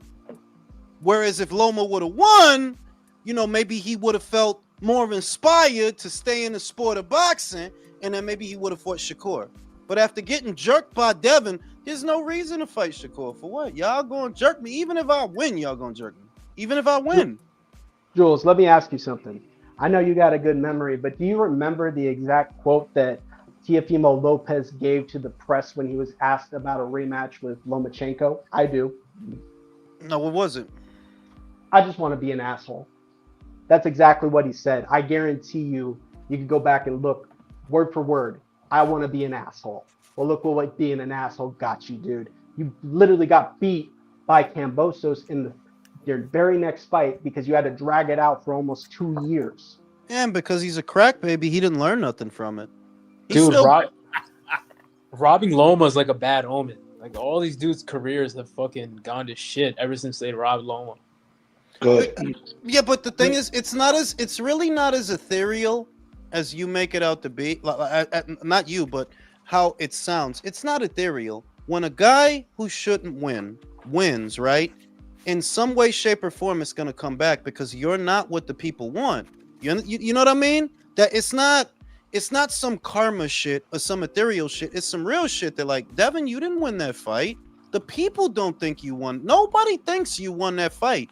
And they could give it to you, but it's going to come back in some way, shape, or form. And I think it did come back. I think it did. They're like, you ain't even that nice. Ryan beat your ass. You spent 36 minutes running from Jose Ramirez. You are clearly not what people want. Clearly. There wasn't no point in robbing Loma for you. It wasn't no point. Boxing ain't better off for it. Nope. I do disagree with that Ryan comment, but you know what? It is what it is at this point. Do you even think he can even rebuild after the stinker he just put on? I want both of them to enter into a Nissan Acura or something and just shoot it into space. Like into the sun. Do that. Get rid of both of them. Boxing don't need y'all. It's fucking ridiculous. And I talk about this often, that the media has its role to play in this because these are the fighters that you focus your stories around. We all do it. We're all guilty of it to some extent. And you don't talk about the international fighters or make enough of an effort to acquaint this American audience with international fighters that perhaps might give them something to focus on, something that is productive, something that is good. No, we're just focusing on that Ryan is at a poker game right now because I literally saw the picture. Dude, wow. Marcos Villegas is a respected journalist. Like, he's actually like a guy people think, we consider to have standards, is going to say that Teofimo versus Devin should headline over Joshua. I thought he got hacked. It's just like delusion. Like, they've totally bought into this shit too. Yeah. I said it, bro. They don't know. They're lost, man. They're just enamored because they get invited to these events, so they think, oh wow, this is really professional. This is really credible. Like, I'm doing a service to American boxing. Like, get the fuck out of here. Yeah. These guys are corrupt too. I just always knew that kid was full of shit because you're really gonna let a mentally unstable guy gamble? Really? You're gonna tell me that? The shit is Top that he's Rank not gave Marcos a concession voucher, and he really appreciated it. The shit is that the mental health shit is another thing. They don't even want to call them out on it. That they don't want to call it like, Tio, it's not a mental health thing. The fuck are you talking about, Keith Connolly? What the fuck was Ryan? Mental health, my ass. Everybody has problems, There are people that have the same or worse problems than you do, and they don't get paid $7 million to get out there every time it's time to do their job. They don't get $7 million. They don't, and they have the same problems as you. So why are we supposed to pity you? When is a fighter going to come out and say, "Oh yeah, I'm sorry, I'm just retarded"? Go ahead. No, I will respond you to that. We have to talk about mental health once you got certain amount of clout and money. that's the rule, right? Because every celebrity that starts something up, especially in America, I have to say, the moment they crash out, they start saying, "No, it has mental problems." Dude, they all Every turned to time, Britney Spears. yeah, yeah, with fucking Kanye what was tells it us these. with fucking Kanye and all these other guys. It's the same. It's always the same. No, it has mental problems. He needs help. He needs help. He's not a fucking asshole. He just needs to be understood, and it is time to recover. What the fucking jerk. Now, this just in, fellas. This just in. Per Keith Ideck, despite Keyshawn Davis' fight being called off, Edwin De Los Santos will be paid his entire purse. So that's good for him. That's good for him. Because he deserves it. He's not the one that fucked up. You know, this is a guy who hasn't fought in 2 years. He hasn't got to make any real money in 2 years. You know, that's good. That was an honorable thing to do. That at least somebody over there has some fucking decency. And not for nothing, I think he's actually a good fighter. Genuinely, he's not a bad lightweight at all. Yeah, but he's Dominican, so more. he's Dominican, so there's no excuse for his hair to be in that state, dog. Like that's just fucking ridiculous, bro. You shouldn't come outside looking like that, bro. Shout out to Domo. Marcos, the other guy, also said that we gotta cut Rye, the guy who needed to double cheat to beat Haney on the cards. Yeah, I seen that too. I don't know, man. Like, I just don't know. Like, I don't know what kind of people these are. Like, I don't know why they keep enabling these guys, because what they're doing is essentially ruining the sport. And if this sport is your bread and butter, you shouldn't be enabling them, bro. They're like OnlyFans girls. They get flown out, they get wined and dined, and they'll fucking say anything. Seriously. Yeah. That's literally all these fucking fake, oh, we're new media, we're different. You guys are all the same. You're all the same. Sluts. Horror. You're sluts for content. Sluts. Honestly, yeah, because what I see is a lot of. I don't see any. You know, I'm not gonna say that about Marcos because I still got a lot of respect for that guy. But the newer people that I see, you're just trying to be friends with the boxers, dog. That's all I see. That you're open around them, like you go do that shit, right, yo? Yeah, yo, you say, yo. Dude, Showbiz the adult is like Jimmy Fallon, where he's just fucking hamming it up for these guys. And I want to like shit. I don't want to hate on what I see people doing, especially if it's positive. I don't want to hate on it, but really being for really real, y'all not on no journalist time. Y'all just on some fanboy, like, you know, you go do this shit and you go, yeah, like what? Yeah. Even though Punch Drunk was like glazing Teofimo, I think he finally called him out on it. That you can't duck that Devin fight, bro. You know, He's for that I gonna commend take him out for drinks right after the fucking live. He's gonna forget about everything. He's gonna forget about all it's gonna take is for Teofimo to spray some cologne in his direction, and everything is forgiven, bro. All of it. Take this, Punch. Take this pick Molly and shut up. He's gonna wine and dine him. Meet the new media, same as the old media. Fly him out. He's gonna buy him a Happy Meal, and everything is gonna be okay. He's texting Punch. Go put on something nice. We're gonna go do something. God damn. Right now, Ryan is DMing Two-Tone. For real. Respectfully. Man, you remember when Larry Merchant threatened to beat someone's ass? And I'm glad you brought that up, Virtuoso, that a lot of these guys have their resident brand ambassador. For Ryan, it's Two-Tone. For T.O., it's Moonshine. For Javante, it's a lot of homosexual kids out there. They really like Javante, so it's not really one person. It's a lot. It's a lot of gay kids out there. They really like that guy. You know, for Devin, it's always the ugly kids that like Devin. The ones that are ugly as fuck, they love Devin, dog. Oh, I noticed. You mean Nestor Gibbs? Nah, because Nestor, I've seen Nestor give Devin shit. I'm talking about them kids I see on Twitter that it's always these fucked up looking motherfuckers that really like Devin. Yeah, there we go. So wait, it's like he's the spirit animal for ugly motherfuckers. Like yeah, I want to be like. They look like Radiohead fans. Damn. like Dan Canobio. I like football. Big Devin guy. I like football. You talking about that shit? But yeah, like fucking It's fucking crazy. And everybody has their like spokesperson and shit like that. It's like maybe that's a big part of the problem, bigger than we realize, that there's nobody out there who acts as the voice that really calls it down the middle and calls them out and has influence over it. You know, when a Javante doesn't fight this person, when a TO does this, that, yeah, it needs to be called out. Because if you just got clusters of people always saying, well, that's okay that Brian Norman didn't fight Boots, that's okay that T.O. didn't fight fucking Haney, the scene dies. You understand that? There's nothing to look forward to on the calendar. Well, except fanboys, fighting each other.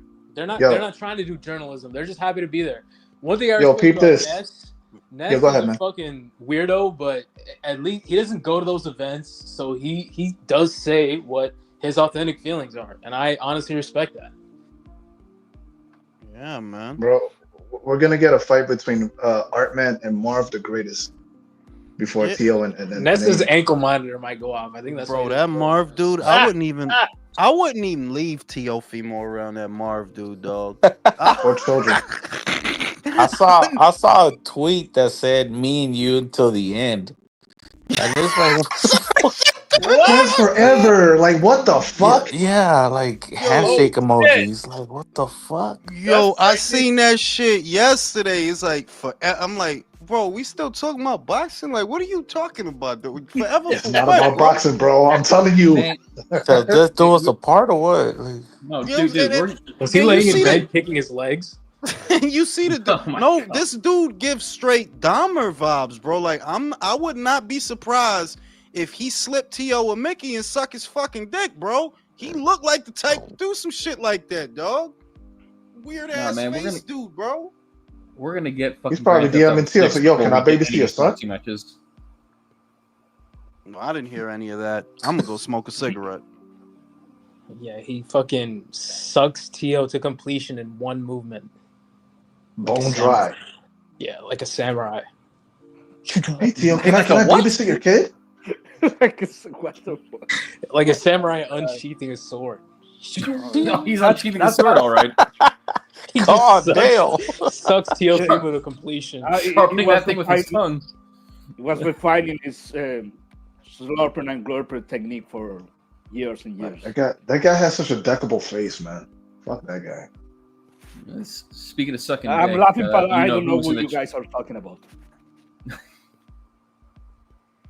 Who you guys are talking about? Oh, we were talking about this this T.O. super fan. No, sorry, I don't care. Yeah, it doesn't matter. Yeah, sorry I brought him up. He's a piece of shit.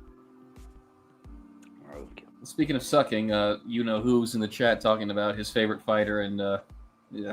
Don't mention him. Is that the espejismo? Yeah, you know, Adam. Yeah, Speed's guy. Yeah. Okay. You know what? Let's talk about a fighter who actually matters, because fuck it, I'm depressed talking about these assholes. Let's talk about Junto, because his trainer just said something really interesting about skipping a weight class and going up to featherweight. Like, bro, what? Do you think he wants to meet Inoue there? Dude, that would rock. I mean, I've heard about him. I think it sucks for Inoue because you're gonna have to move like another weight class to fight this guy. It's like, to me, it's like the Napoli's Monzon for Japan. That would be I would love to see that. Who gives a fuck? I mean, from what I'm hearing, I think Rudy might be interested in having him train Junto for Espinosa. You know, grab one of his belts. You know, that would be that's exactly who's some fucking 1930s era shit. But that's exactly who's going after Espinosa, and it's just making me think. Well, hang on, bro. You guys were talking about how we want Inoue as soon as possible because no excuses. We don't want them to say he was too old. Okay, but then you're talking about now moving up 2 weight classes to fight Espinosa. That motherfucker.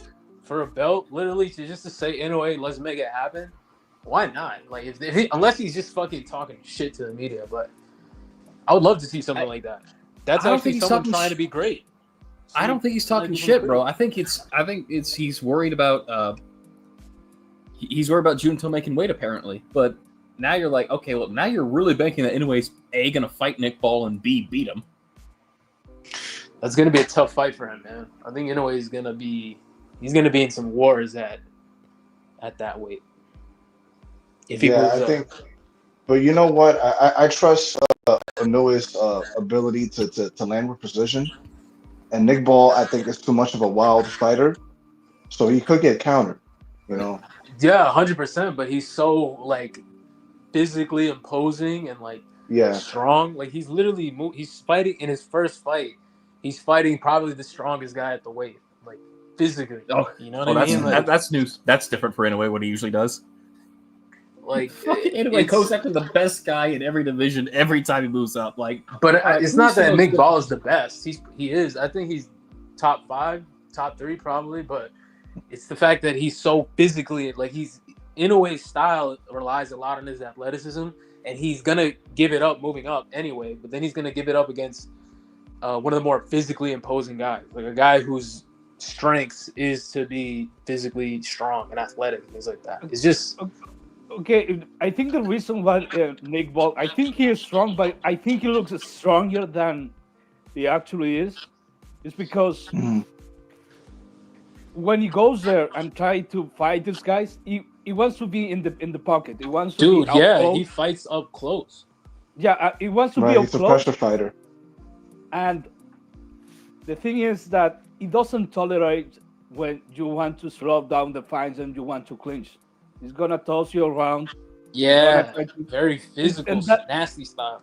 Yeah, but that's only gonna be possible if you are trying to slow down the fight. I think there is a good reason why people try to slow down the fight because they cannot really keep up with his physicality.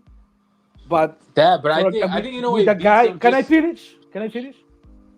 Okay, but for a guy like Junto, like Inoue, that they are technically way more sound than Nick Ball. Yeah, I think they are going to be able to keep up. I don't think it's going to be easy, but they can catch and counter all day with Nick Ball.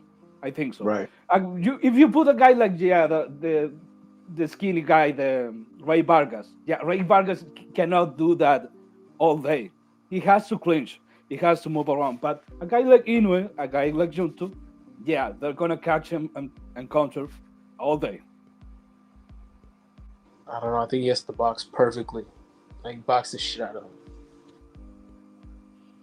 I mean, he can. I mean, he'll pretty much like bust up his nose like Ray Ford did. But he likes to fight though, and Ray Ford is way bigger than Inoue. Way bigger than him. I figure they got to be scrambling right now to make a deal. They can't let this disaster stand. They have to be scrambling to make a deal right now. You better pay Edwin whatever the fuck y'all got to pay Edwin, honestly. And let it come from wherever it comes from. Find him an opponent. Even though we know who the attraction is. The attraction is Keyshawn. So it has to be Keyshawn versus. I mean, like, I don't think they could find him an opponent on this kind of notice. No, Samson said no. Absolutely. Yeah, he said no because he didn't want it. You know how Ryan came overweight for Devin? He didn't want it. He didn't want the same thing to happen to Edwin. Dude, you got to respect Samson's dedication to not letting his fighters fight. Like, this dude hates when his fighters have. Yeah, bro, that shit makes him mad, dog. Don't let his fighters make some money. He'll be up all night. The anti-manager. God forbid. Be up all night, dog, like crazy. Hates when his fighters get fight. Does he manage? Is the Bizarro manager?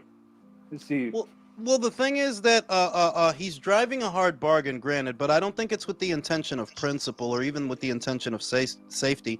I think it's just a leverage tactic to get it at as much money as possible. You know, it's got to, because this is Samson Lewkowicz we're talking about. Yeah. I don't think he cares about the safety of his fighter. Otherwise, he wouldn't have put him in this fight. No, but in all honestly, Edwin looked like shit though. Yeah, he did. Yeah. I wanted to see him get laid out, man. disappointed. think it's time for him to move up too because he's too big for lightweight. But he fucking made it. Domo said, "Hey, he lets Gabby fight. He just don't let the other ones fight because he knows they suck." That's a good point. Dude, You know, Dominicans don't have to do anything; they'll still rob you. They'll still, you know what? They got top. I literally just forgot that they said that they paid him his purse. So I guess it doesn't come down to money. Because Keith Idek just said that they paid Edwin his full purse. Yeah. Wow. Ski mask. Ski mask, bro. What are you supposed to say? Floyd Mayweather taught him. No, and they think that Jake Paul is the one that's bad for boxing. I know, right? They moan about Jake Paul all fucking day, but at least he makes it to the fucking fight. No, I remember having an argument with some old time reporter who used to work for Ring Magazine. I forget his fucking name, but he was like, "Man, this is a disgrace to the sport what Jake Paul's doing." Oh, really? What's Keyshawn doing, you old fuck? Exactly. You know what's crazy? At least Jake gave everybody their money back when Amanda canceled. Yeah, Bob he gave said, "Fuck yeah." He said, "Y'all got till 5 tomorrow to get y'all refund." Literally. Fuck out of here. Man, there's gonna be fights outside of the arena. Bob ain't playing, man. That's his money. Yeah, you know them Seinfelds and money, boy. I'm trying to tell you, bro, them motherfucking Mel Brookses, they not playing around here, dog. They are not. You know what I mean? But Dude, poor Bob. They're gonna kill him. No, I mean, and the thing is that while I like Abdullah, you're American, so I don't trust you. It's only a matter of time. It's only a matter of time before you start fucking up. Somebody posted. I called it.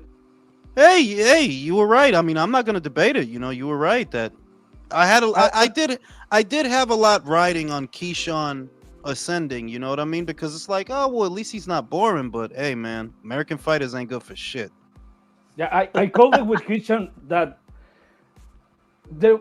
I told people in the chat, I think it was months and months ago, that there's going to be a moment when this guy is going to start talking about money, and that's when it's going to be over. Yeah, we're there after just 12 fights, because he hasn't been around that long. 4 years, 12 fights, and he's already fucking up. Yeah, man, another false start for American boxing. How egotistical do you have to be, though? Like, that's crazy to me that your whole city came out for you, like, practically. That's crazy. That's crazy. Like a lot of guys, you know, they don't even get that. They don't look at anything as an opportunity, is what I noticed. They think it's all a given, you know? It makes me respect Shakur a little bit more. I mean, at least he got in the ring. He didn't fight, but he got in the ring. Shit. Man. Yeah, but he's not much better. This makes me respect Crawford way more. Yeah. Like honestly, honestly, this makes me respect Canelo more, because the only person that I see that is mindful and appreciative of the people who come out to see him is Canelo. It's literally him. Like I've never heard Canelo talk about the fans in the context to where they don't matter. That is uniquely American. That is uniquely American. The Brits don't do that. They're like, oh, well, if they don't, I just never got an attitude like that, or rarely ever seen an attitude like that from a British fighter. I've never seen that from Canelo. It's uniquely American to disregard the people that are paying to see you. And we've seen that from Shakur, because when they're telling him that, you know, people think you're boring. Well, yes. The oh well. I hear you. You know who makes me respect more? Nishida. Had less fights than Keyshawn. Has beaten more former world champions than Keyshawn. Is getting to a big fight, and I don't think he's going to miss weight. Nope. Against a better opponent. Let's see him say "oh well" when he doesn't get the bag he wants. You know. I mean, I don't even want Turkey using these fucking guys, man. I literally don't. I would prefer if he just focused on bringing unification matches to divisions where there are 3 or 4 champions. I would prefer that. That's what I want as a boxing fan at this point. This idea that you got to involve the Americans is not producing anything, dog. Anything. And I fuck with Turkey, bro. But it's like, bro, what the fuck are you doing? One, you're not making no profit. 2, they're not good fights. They don't fight, and 3, they disrespect you. It's like, what the Yeah, fuck are you No, doing? but because that's the other thing that He from the wants moment. names. That's what he wants. Yeah, but yeah, but look, you wanted to use Gervonta, and look at how he talked to you. I know. Look, They that's called him a dictator by my Tail. dude, and the shit is What that Ter- my dude is yo, stop rushing to talk when I'm in the middle of a sentence. If I'm talking, shh. You talking about a man 29 years old that you want to give him an opportunity to fight for a lot of money, and he talking to you like whatever. That's crazy. Like honestly, it's only the Americans. He done worked with every Conda fighter from all around the world, but it's only the Americans that are doing that. Only them. no, but okay, Julius. I think we have the problem in front of us. You can say it's generational, but I don't think that Summers hit at all. Because let's say, for example, fighters like Canelo, Spence Crawford, Alexander Usyk, Ryan Garcia, Teofimo Lopez. Let me ask you this question. Who do you think of all those fighters spend his whole day on social media? Is that Crawford? No. Is that Canelo? Or is No. that Teofimo? It's Or is that Teofimo. Ryan? Or is that Shakur? Because that's a real problem. Social media for public figures, is very harmful. I don't think people really understand that if you are that level of, you have that level of clout and fame, you cannot spend your whole day on social media because your perception is going to be warped. I know Canelo doesn't use social media all day. Because Denzel Washington told Michael B. Jordan that. He literally, I saw a recent quote that Denzel told him, if people pay to see you, then why would you be on social media giving yourself away for free? That speaks to what you just said, that, yeah, it's harmful. Yeah, it's fucking up your mind. And it's not real because social media is not real. The people have to understand that it's a different thing than reality. If you don't spend your whole day on social media, your perception is going to be totally different about the people you interact. It's not going to be the same. I agree with that.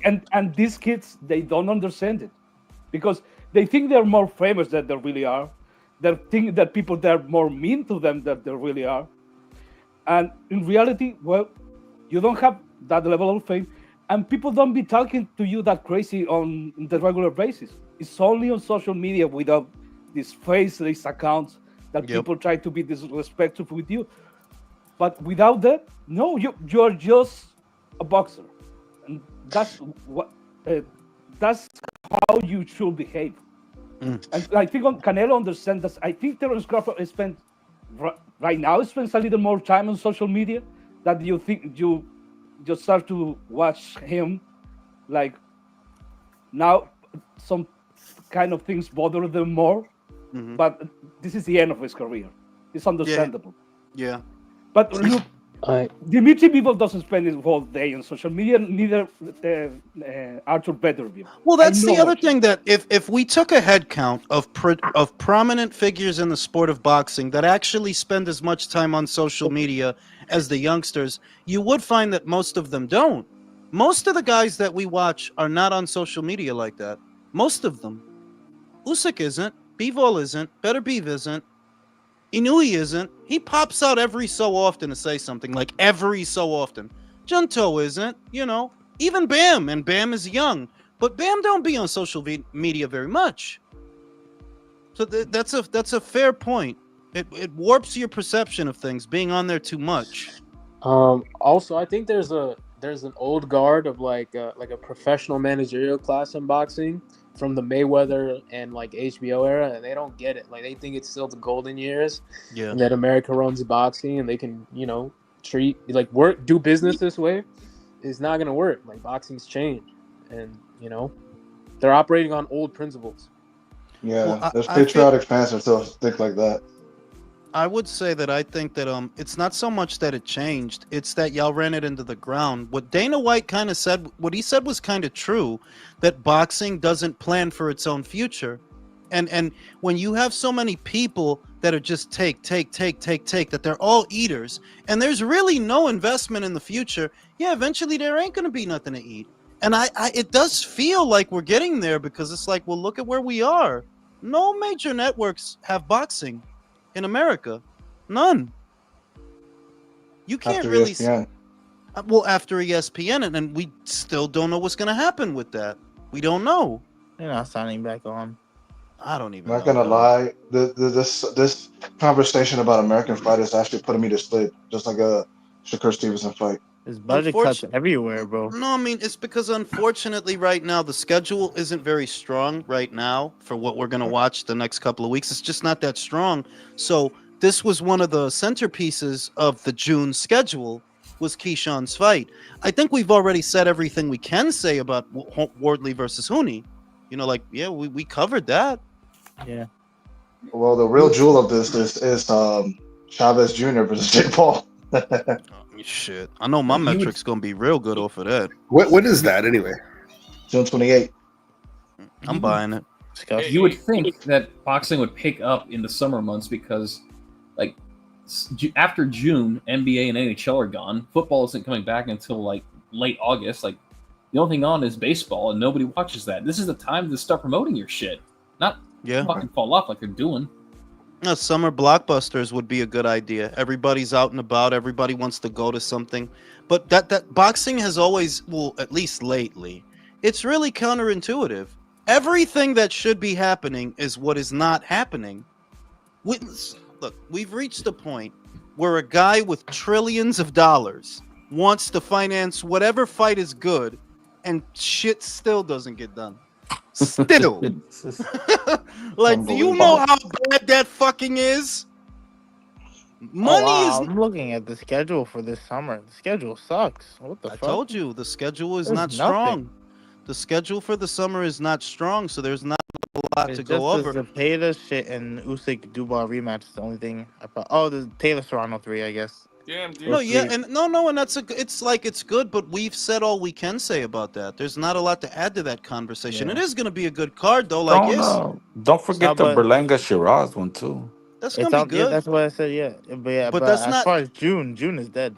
Yeah, like that's what I mean. That the next 4 weeks, there's not a lot going on. Yeah, next 4 weeks. Damn. Nothing announced till August. Cruz is getting jacked up, man. She's getting beat up by the Mexican girl. Shit, I forgot they fucked up. Yeah, man. I was actually just about to tell It's you already about the 10th round, man. But Cruz. What, you fucking asshole? You bitch. This whole time we was talking I about was watching that shit. I fighters. just hopped on now. I was actually. Why just didn't about to nobody? stop I fucking forgot they were fighting tonight. It's too late, man. She I getting knew that- old, dog. She No, getting it's old. not. I am getting old. I knew that No, Mexican girl. Franchon. I seen that Mexican girl fight, and I knew I didn't do a fucking video on it. I seen that. I was like, yeah, that Mexican girl is not. She not for Franchon's play. getting old, bro. She's getting No, old. she ain't, dude. Because Cruz has been eating punches, man. She's been getting pieced up, especially in this 10th round. It's the Salida one, right? Yeah, more Ortiz. something. The Brandon Moore versus Stanley Wright. Yeah. I don't know who the main event is. I just tuned in for Franchon, to be honest with you. But she's been out for a while too. Let me go back a little bit, see her eat these punches. I knew that Mexican girl was not for play because I seen her. It's like they put her in there with big. Got a cut over her left eye too. Looks like it. Or it's all big at least. Well, I'll be honest with you that it sounds fucked up, but it's just the reality of the sport that those titles would be better off in the hands of Ortiz as a Mexican fighter. Yes, I'm sorry if that hurts anybody's feelings, but it's just the truth. The reason the Mexicans take priority over any other fan base is because they spend money. If you're not spending money, what you think don't matter. Those titles might be better off with Ortiz, man. I hate to sound fucked up, but that's the reality, dog. I can't lie. My love for the sport took a big hit today. Can't lie to you. I am so close to giving up on the sport. I really am. Some ray of sunshine you are. I'll say this, Michael. That nigga, it's not. Y'all been complaining for 2 hours about this shit. I'll say this, that what I've been contemplating is less of a focus on fights that are not made, because this is kind of what I'm thinking about doing for the new year and moving forward, because I enjoy talking about the fights quite low key. Like, that's what I enjoy, is talking about the fights that are made. And the problem is that, well, if you're dividing your time between fights that are actually made on schedule that are going to happen and whatever gossip is out there, you know, whatever the new gossip is, you're not going to really have a whole lot of time to break down fights, nuts and bolts, look at the fighters and do like a play-by-play. You're not going to have a lot of time to do that when you're trying to keep up with the gossip. So I'm starting to think like, yeah, I might change the way, the format of the relay, because it's like, yo, dog, a lot of the time I'm just talking about boxing scene articles. Yeah.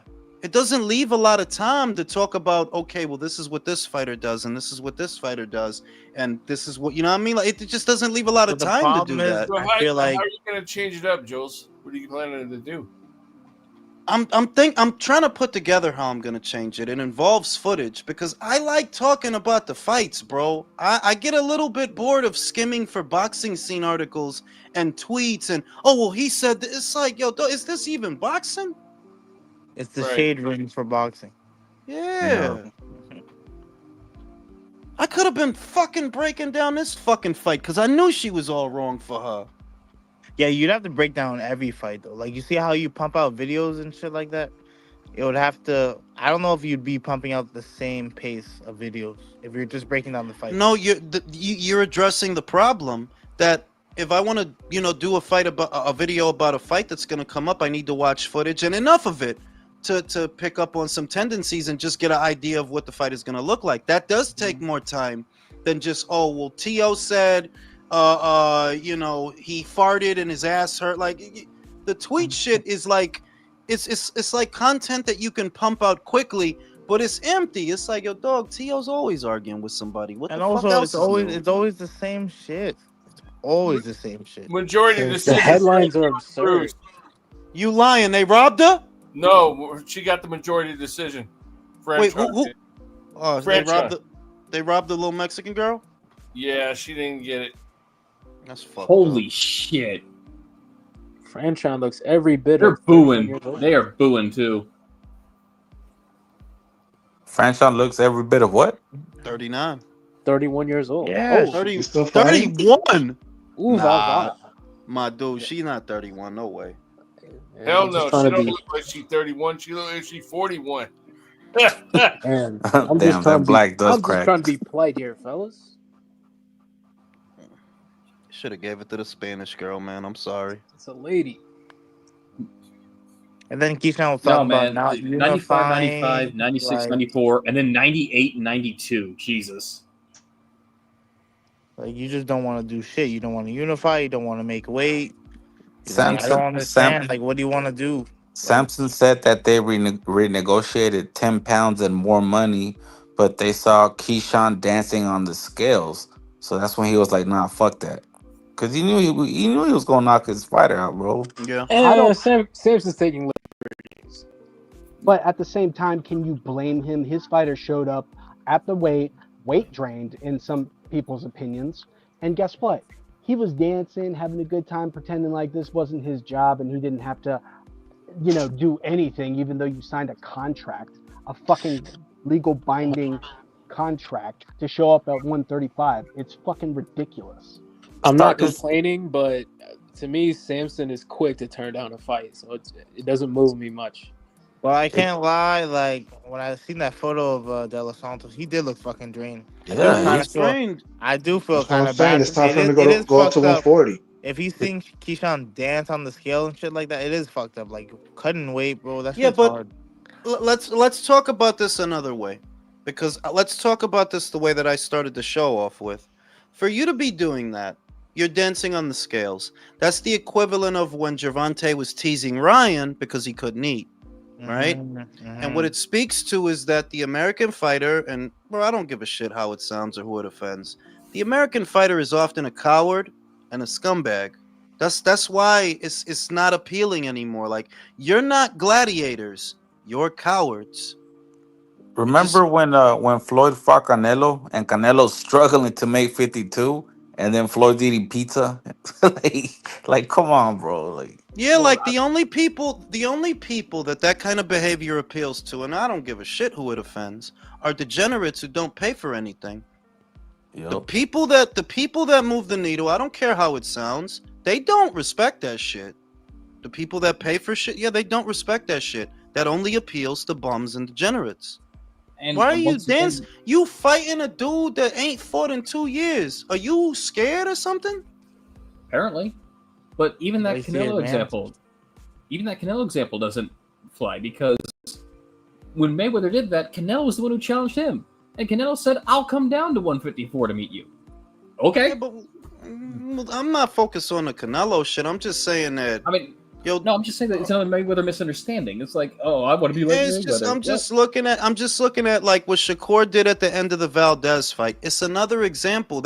You don't understand that that's a fuck you to the people that are either watching it at home or paid to be there, that you just decided, oh well, for the last 3 rounds I'm not gonna fight. I'm just gonna move around. I It's wonder how. disrespect. Go I ahead. wonder how quick they're going to be to say, if you don't like it, don't watch it when nobody tunes in anymore. Well, I think that's where it's getting, bro. And when it does, because motherfuckers are stupid. See, you not That's like Mm-hmm. me right now. yeah, but that's kind of where I'm And I'm at. That like hardcore. the only fights that are set to go down that I'm genuinely excited about, the way I normally am, they don't involve American fighters, bro. Like, nah, what? Junto Nakatani Nishida, right? Hooney Wardley, Usyk Dubois, Better Beef all 3, Morel Katayev. Sure, well, I do want to see Shiraz knock out Berlanga. I don't know if it's going to happen that way, but I would like that. You know that Is that Better Beef trilogy? Is that shit happening? Fish? yes, that shit is happening, bro. Like that, they already said tentatively October. That's when they're looking to do that. And Y'all like you that? notice that it's always, yeah. Yeah, I'll take it. It's not that I love it. It's that compared. What do I have to compare it to? Keyshawn Davis versus Edwin De Los Santos. What do I compare it to? But it's always when they're on the verge of becoming stars, they do this shit. Like, not Keyshawn into the hometown, but go back to, for example, Valdez and Shakur. This was on the heels of Valdez pissing hot with the T. Like, you were there to beat his ass, humiliate him, and knock him out. What do? You run for 3 rounds and make him the hero. Yeah. You know, and I think it speaks to the I guess it speaks to the character or the lack thereof, that the boxers today have no character. Like, nah, they really don't. They don't appreciate motherfuckers coming out to see they boring ass. They don't appreciate that shit. Maybe there was a time when they used to, so they felt more obliged to put on a show. But now they look at everything as a given because they're all walking around thinking they're God's gift to boxing. What's crazy is a week ago we were saying like, yo, throwaway, Tank, Devin Ryan. We got Keyshawn coming up, and now we have to throw away Keyshawn. That's crazy. It's like, how many times are we gonna do this? It's drastic, but it's because this time, unlike the Shakur, because remember, Shakur did the same thing, but the fight didn't get canceled. No, you're right. You fucking literally, you gonna let them cancel this? Like you should be the one trying to save this thing. That's your folk in Norfolk that's coming out to see you. 10,000, bro. That's crazy. Like, and you don't think that you need to, like, no, you need to fight, dog. Cause Keyshawn was the hope we had. We're like, yo, with this new class of fighters leading the way is Keyshawn. They're about action. Look at this. That shit. was my hope for this sport because I'm not joking. I'm legit tired of this shit, and I was hoping on Keyshawn's generation, but now it's like, when it comes to the American fighters, it seems as soon as they get close to or they get a belt, that's when all the bullshit comes. Yeah, that's why I can't really get excited about Abdullah Mason, because I feel like it's a ticking time bomb. You just have to wait. You just have to wait before they start fucking up. Because Jared Anderson, Floyd Schofield. Remember, I was bigging up Floyd. Me too. I was bigging up Floyd. Like, yo, Floyd is a young, exciting fighter. And look, clear blue sky. And even, bro, and I don't even want to say it because I do fuck with dude, but even fucking Shushu. Like, you're on Inoue's ass. Like, all these guys are 126. Not just him, but But like, bro, Right. like you're on Inoue's not even at 26 yet. You have 4 champions. Go fight them. Yeah. Oh, anyways, the But Canelo of the I lower can't I weights. can't Like get he's on the free him. meal. I can't get on him yet because it's not like they trying to fight him is the problem.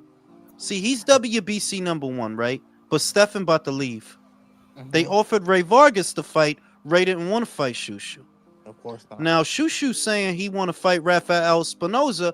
I'm gonna put the blame on Top Rank because okay, dog, what the fuck are y'all waiting for? Espinoza is with y'all. Shushu is with y'all. What are y'all waiting for? They don't want to lose Shushu yet. Can I explain?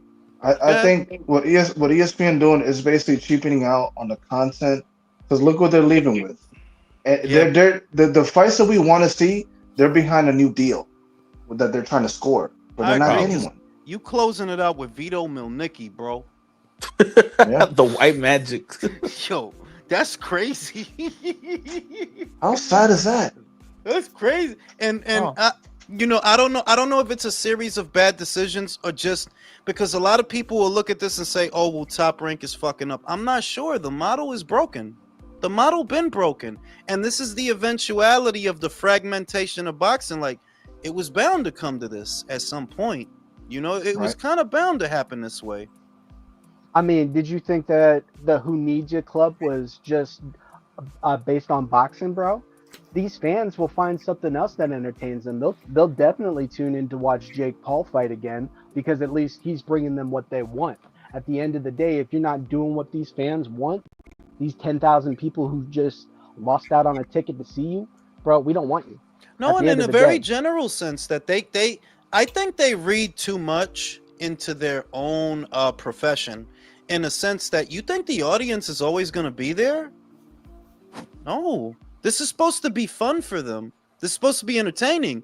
The moment it stops being entertaining, it's time to watch some porn. Bro, people pay to watch moments.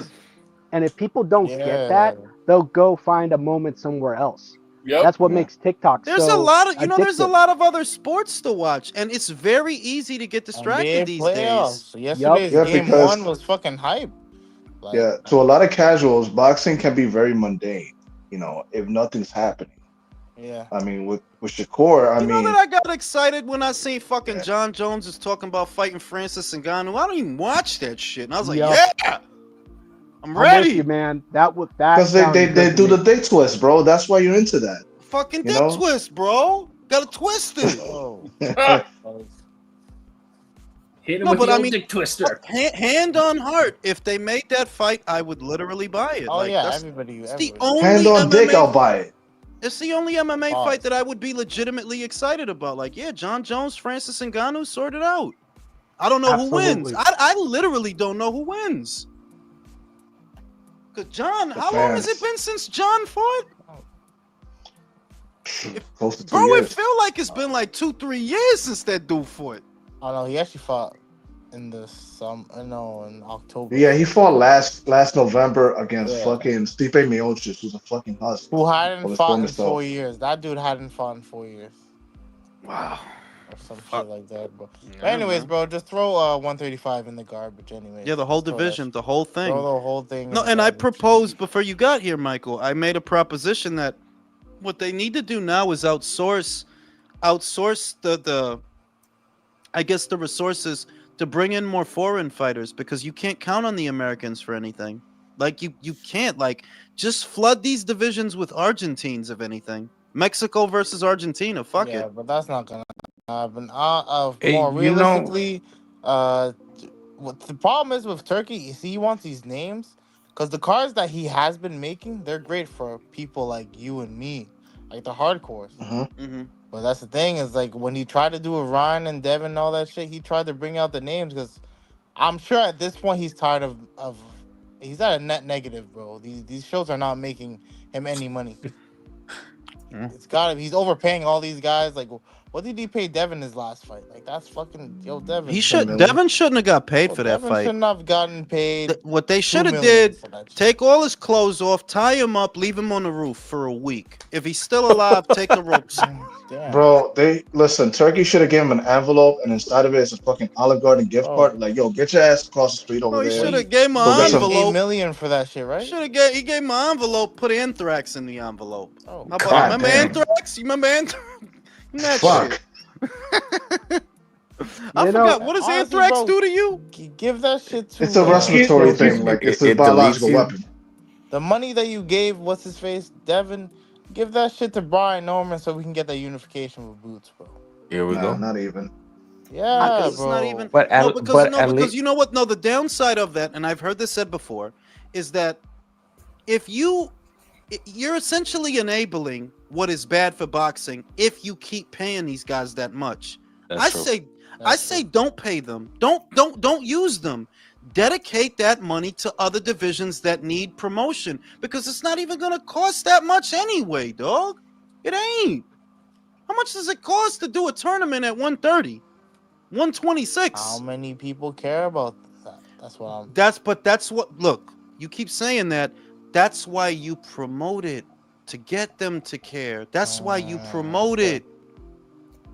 There is one fight in America that not even America, just near Canada and America, I want to see, and it involves a Mexican American versus someone who speaks French, and that's Mobili versus Pacheco. I think that would be a fucking awesome. That's nice. farm Fucking That's me, nice. I need that shit. me Too versus bad. Michael. What's up? I need that shit. That's a good fight. That's a good fight. Undefeated versus Michael. Who I'm wins that knocking fight? I'm knock his ass out. Country. Who wins that fight? That's all right. Oh, undefeated, no question. You know what I'm saying? Shit. Leo. Get off his Leo. dick, man. Leo. Oh, whoa, how's the that fight fence go? straddler had an opinion. Damn. Leo, how's that go? Come on. No, I'm sorry. I have to go with Michael. He's got Michael. He's got Michael. Oh, So we got one for Michael, one for undefeated. Romperme la pelota. Willie, how's this fight go? When does Michael finish it? About round 5, round 6, maybe. Damn. Okay. So we got 2 Michael, 1 undefeated. Let's go over to Don. Don, are you still there? Undefeated. Two undefeated. Undefeated, baby. Undefeated. Jason, He come on, loses his Jason. parlay every week. He's No, very I much gotta not go with Michael, undefeated, man. bro. My boy Michael, he gonna get it done. All right, 3 for Michael, 2 for undefeated. Virtuoso, what the fuck? Yeah, he's undefeated still. You know? Oh, shit. So 3 for 3 on the panel. Okay. Hey, That's a I'm hell not of a- losing. I'm not losing to no Yo no Sabo. This motherfucker can't speak French, bro. I'm not losing. That is true. He can't speak. Yo no he- Sabo. Yo no sé quoi. Yo no- Yo, no sé cuál, that was crazy. Oh shit! Yo, Oh, Michael, I shit. believe in you, bro. I know you can do it. I'll tell you what, they'll put on a better show than Keyshawn about to. You know? I know, Yeah, right? but Agreed. look, I think it's gonna be Michael on points. I don't think Undefeated is gonna. Undefeated doesn't Well, I'll quite hit have him in No, the quite. undefeated Yeah. has a chin, bro. He's got a I'll chin. give Like, him that big ass gut of his, bro. I'm a body man. shot. That's I a go for shock the body, absorber, man. bro. That's a shock absorber, bro. I You go gotta for the chill out. body, man. I love. Do you really want to do that against a Mexican? The sense? I do. I do. Watch that I left don't hook. gotta trade Watch with that him. left hook. Say hello to your ass. I That's don't that's gotta Yeah. trade with him. Yo, I just want to point out, Man, I might have to change my vote if that's your best strategy. Michael, I just want to point out, bro, that was AJ's biggest mistake was standing and trading with a Mexican. Yes, And sir. you know I'm right. Damn it. Yes, No, sir. Michael's not gonna. Michael me is not versus- gonna trade against Undefeated. No, Yeah, he's not. Michael's gonna keep it long and loose. He's gonna use the jab. man. He's gonna move around. He's not stupid. He's not gonna. He won't trade with me. I'll put a tariff on his ass, bro. He won't. That was good. Oh shit! Anybody seen that Elon Musk is beefing with Trump now? Yeah, sure Listen, have. don't. What listen, is it's that great about, entertainment. bro? Listen. Oh yeah, listen. it's I'll just it's tell for you real. right It's now, happening. That is, they're trying to distract you guys from something. Y'all gotta open up and pay attention, bro. I agree with Michael. I think we're on the verge of World War III. And shit's about to Trying pop to up. distract you I from think shit. so, bro. Don't look too deep into that fight. Look around. What's happening? No, it's what's going on is Musk is trying to do product damage control because he's if you noticed about a month ago he had said he was going to step down a little bit from the major role in Doge. His shareholders have been pressuring him because his shareholders are petrified. They're losing so much money now with the stock, and he's not getting as many investors for the SpaceX. That's not a publicly traded company yet. So he's on the verge of really losing a lot more money, and his shareholders are panicking. So I wouldn't be surprised if it's more of kind of like an internal saving face thing, like, hey, Donald, I'm going to step out. We've got to do this whole public thing drawn out. I wouldn't be surprised if the whole thing is staged just so he could maintain his equity in his company, because he has been. No, it's been bad. It's been really bad. I've noticed that it's been pretty bad for him the last 5 months. Yeah. Okay, but I think the problem is not the SpaceX, because SpaceX. No. I didn't say that was a problem. I just said he's on the verge of losing a lot of money. So what happens is when investors find out that you're having a lot of problems here and people are skating out on your product, they're not gonna be keen to invest in anything else you're doing because of your reputation. So what's going on here is that he's basically he's doing product damage control. He has to. Yeah, he has no choice. I understand about that, but I think SpaceX is publicly traded, but it has a lot of government contracts, so I think it's going to be fine. I think the problem is Tesla. I don't know if you guys know this. No, Let him finish. Can I finish? I think like 75 to 80% of Tesla's value is only on the stock market. It's only Elon Musk hype. What? And what? It's 75%. Like 3/4 of the value of that company is just Elon Musk hype. It's not about revenue. So they are kind of fucked, because even if the board of directors wanted to keep him out, they cannot, because most of the value of that fucking company is just Elon Musk being him. So yeah, it has to do some kind of damage. I mean, he does own a majority, but that's not. People are still losing, bro. People are still losing money. I don't get what you're saying. Are you saying that it's smoke and mirrors, and it doesn't work like that? It's a publicly traded company. All smoke and mirrors, but no, it's not smoke and mirrors. I mean, I own stock in it. I lost a lot of money on it. No. But do you understand what I'm saying? Tesla. It's a lot of money on Tesla, but most of that fucking money is just on the stock market. It's just Elon Musk hype, so they cannot kick him out. He has to try to. He's still a majority shareholder, of course. I mean that's we know that, but the thing is, when you have a publicly traded company like that, there's other people that have a slice to lose in there. People are losing their shirts over this. I think I know. Don, can I ask a question? Can I ask a question? Do you think his politics are the reason? Because his downtrend seems to correlate to his politics. No, yeah, of course. The politics has a lot to do with it, because if you remember, he started off as the darling of the left. Yes. Coming out with electronic cars, right? Electric cars are going to save the environment, blah, blah, blah. So a lot of people here in the Bay Area own those cars. My brother works for Tesla, and he's he gets out of work and people are like throwing like eggs at him and shit and rotten food, and he, it's like it's a problem. Yeah. So it does have it does have a lot to do with the political thing. Also, the Doge thing. I mean, listen. He really was out of his element going in there, because you can't really change policies that are law. Like you're talking about Medicaid, Medicare, all that stuff is law. You can't really cut the benefit. So they're not cutting. What's going on here is they're not cutting the budget for those things because they're law. What they're doing is they're implementing processes that will make it difficult for people. Check this out. This is I'm going to lay one example out, and this is going to be really fucked up. So the elderly, right? The elderly don't know really how to use the internet, and the government knows this. They don't know how to use websites that well. So what they're doing is they're implementing a new ID policy. So you have to go to the office. You have to go to the field office. So what happened was, instead of cutting Medicaid or Medicare or any of those benefits, they cut the staffing. And on the website, it says if you need to show the new valid ID, and you have to go to the field office. And when you get to the office, guess what? There's only one person working there. So you have to deal with that. And then with the elderly, you have to go back online and put in your information. And most of the people are not going to do it.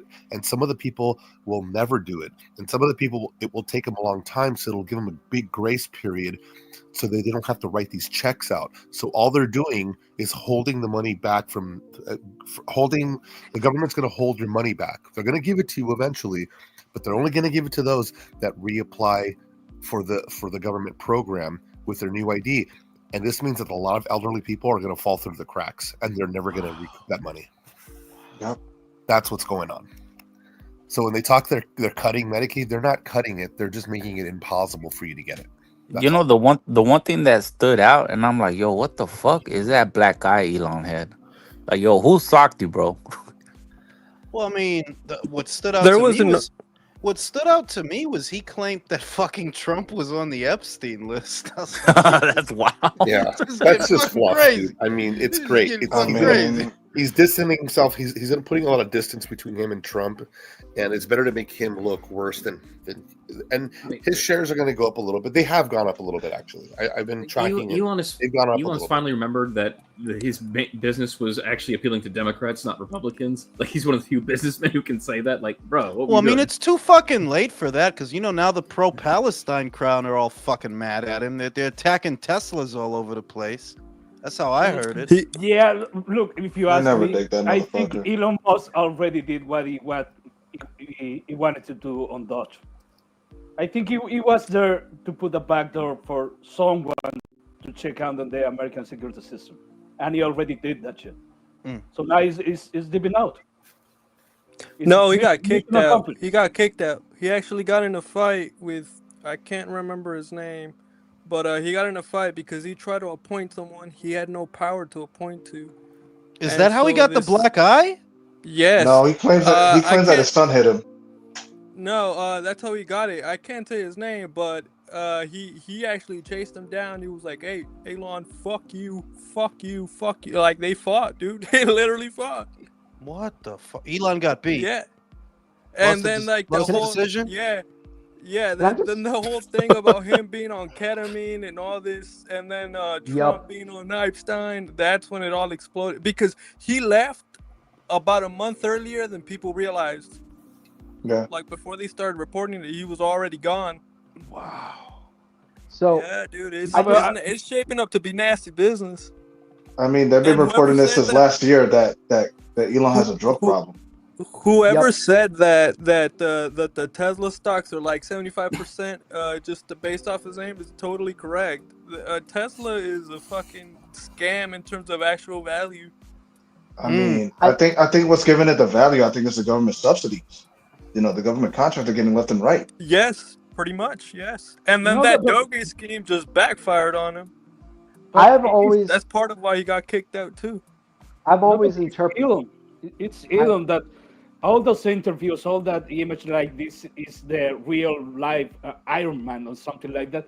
That if you're a CEO of a company, that's gonna bring a lot of value to your company.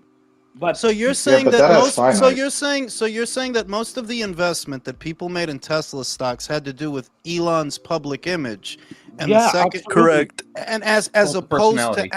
opposed to actual Tesla sales, sales of the vehicle. yeah, Yes. Well, the I'm thing not is, saying- no, hold on. There's two different things going on here at the same time, right? So if your public image is going to tarnish the brand reputation, the people are not going to buy the product. So what happened is that they didn't wait for people to stop buying the product.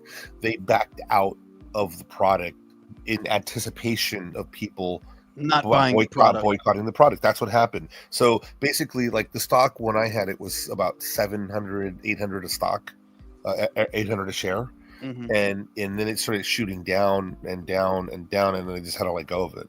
And I was like, well, I kept some of it. I'm like, well, keep some of it. It might come back up, but I didn't want to lose my shirt, and I just was like, well, fuck it. I gotta dump this stuff. There's stuff that's doing well and stuff that's not doing well, and that's one of them that your public image is not going to help your reputation of your product. So Let me read the super chat. At this point, I could go Iman Khalifa versus Vivian Ovenov inside of Alcatraz as part of a TKO boxing event. American boxing sucks big time. Good Bro, I shout don't to- even watch. My bad. Go ahead. No, go ahead. At this point, bro, I'm not watching American fighters. I'm fucking done, bro. No, I don't I don't say that jokingly either. Like, it's an active thought that I have that I really might change the format of how I do things, because when you talk about America, it's time consuming, and most of it is literally gossip. It's not boxing. It's gossip. Jules, Trying to I'll ask tell you you something though, Jules, that you did very well in my opinion. You made it funny, which was also cool. Yeah, You but made I'm it losing. hilarious. I'm losing my interest. Like, I'm not even kidding when I say this. That I'm losing interest. Like, I'm literally losing interest. Like, every story that is intended to be a prominent story, you know, I wake up, I skim the news feed, and look for the ones that I'm interested in, right? And of course, I have to try to use one. Like, you'll notice that I might have a video where I talk about something that's not popular, right? First two stories are not based on popular fighters, and then at least one of those segments will be to anchor the video, you know, to anchor it.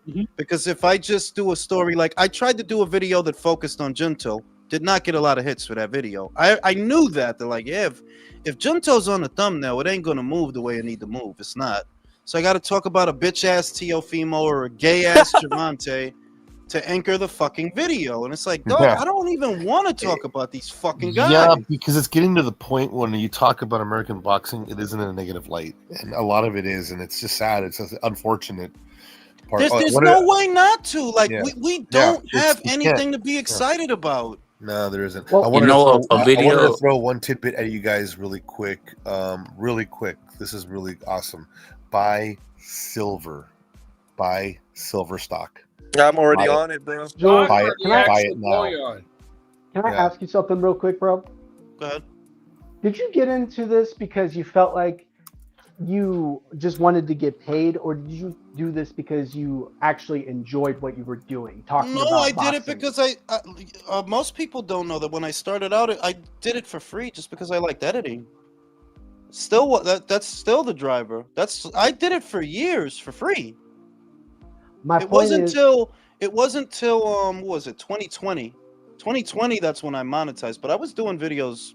No, I was already doing videos for at least 3-4 years before that. So, but to answer your question and to get to the point, the stories are not interesting anymore.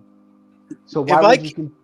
If I keep going down this route, unless I change something, I'm not gonna be interested in none of this shit. And what does interest me is breaking down the fights. That's what interests me. But like at this point, good. I think that'd be a great idea because ever since, I don't know if you ever heard of him, but Lee Wiley, he used to break down videos and then he went to the pro. He actually became, so he deleted all his videos. Bro, I have yet to find someone who deleted them. Breaks it down. Yeah, he deleted them all. Why? Because he started, I guess, because he started working with AJ at first and then Devin, but he had some fucking awesome ones, bro. I was like, I lamented the fact that I didn't fucking download those. Wow. Yeah, I didn't know he deleted them. I didn't know that. Damn. One of my favorite videos of this is the one about Terrence Crawford, the most complete fighter. Oh, he had that one. Mine was the Joe Louis Mechanical Wonder, where he broke down his whole stance and everything. I was like, yo, this is awesome.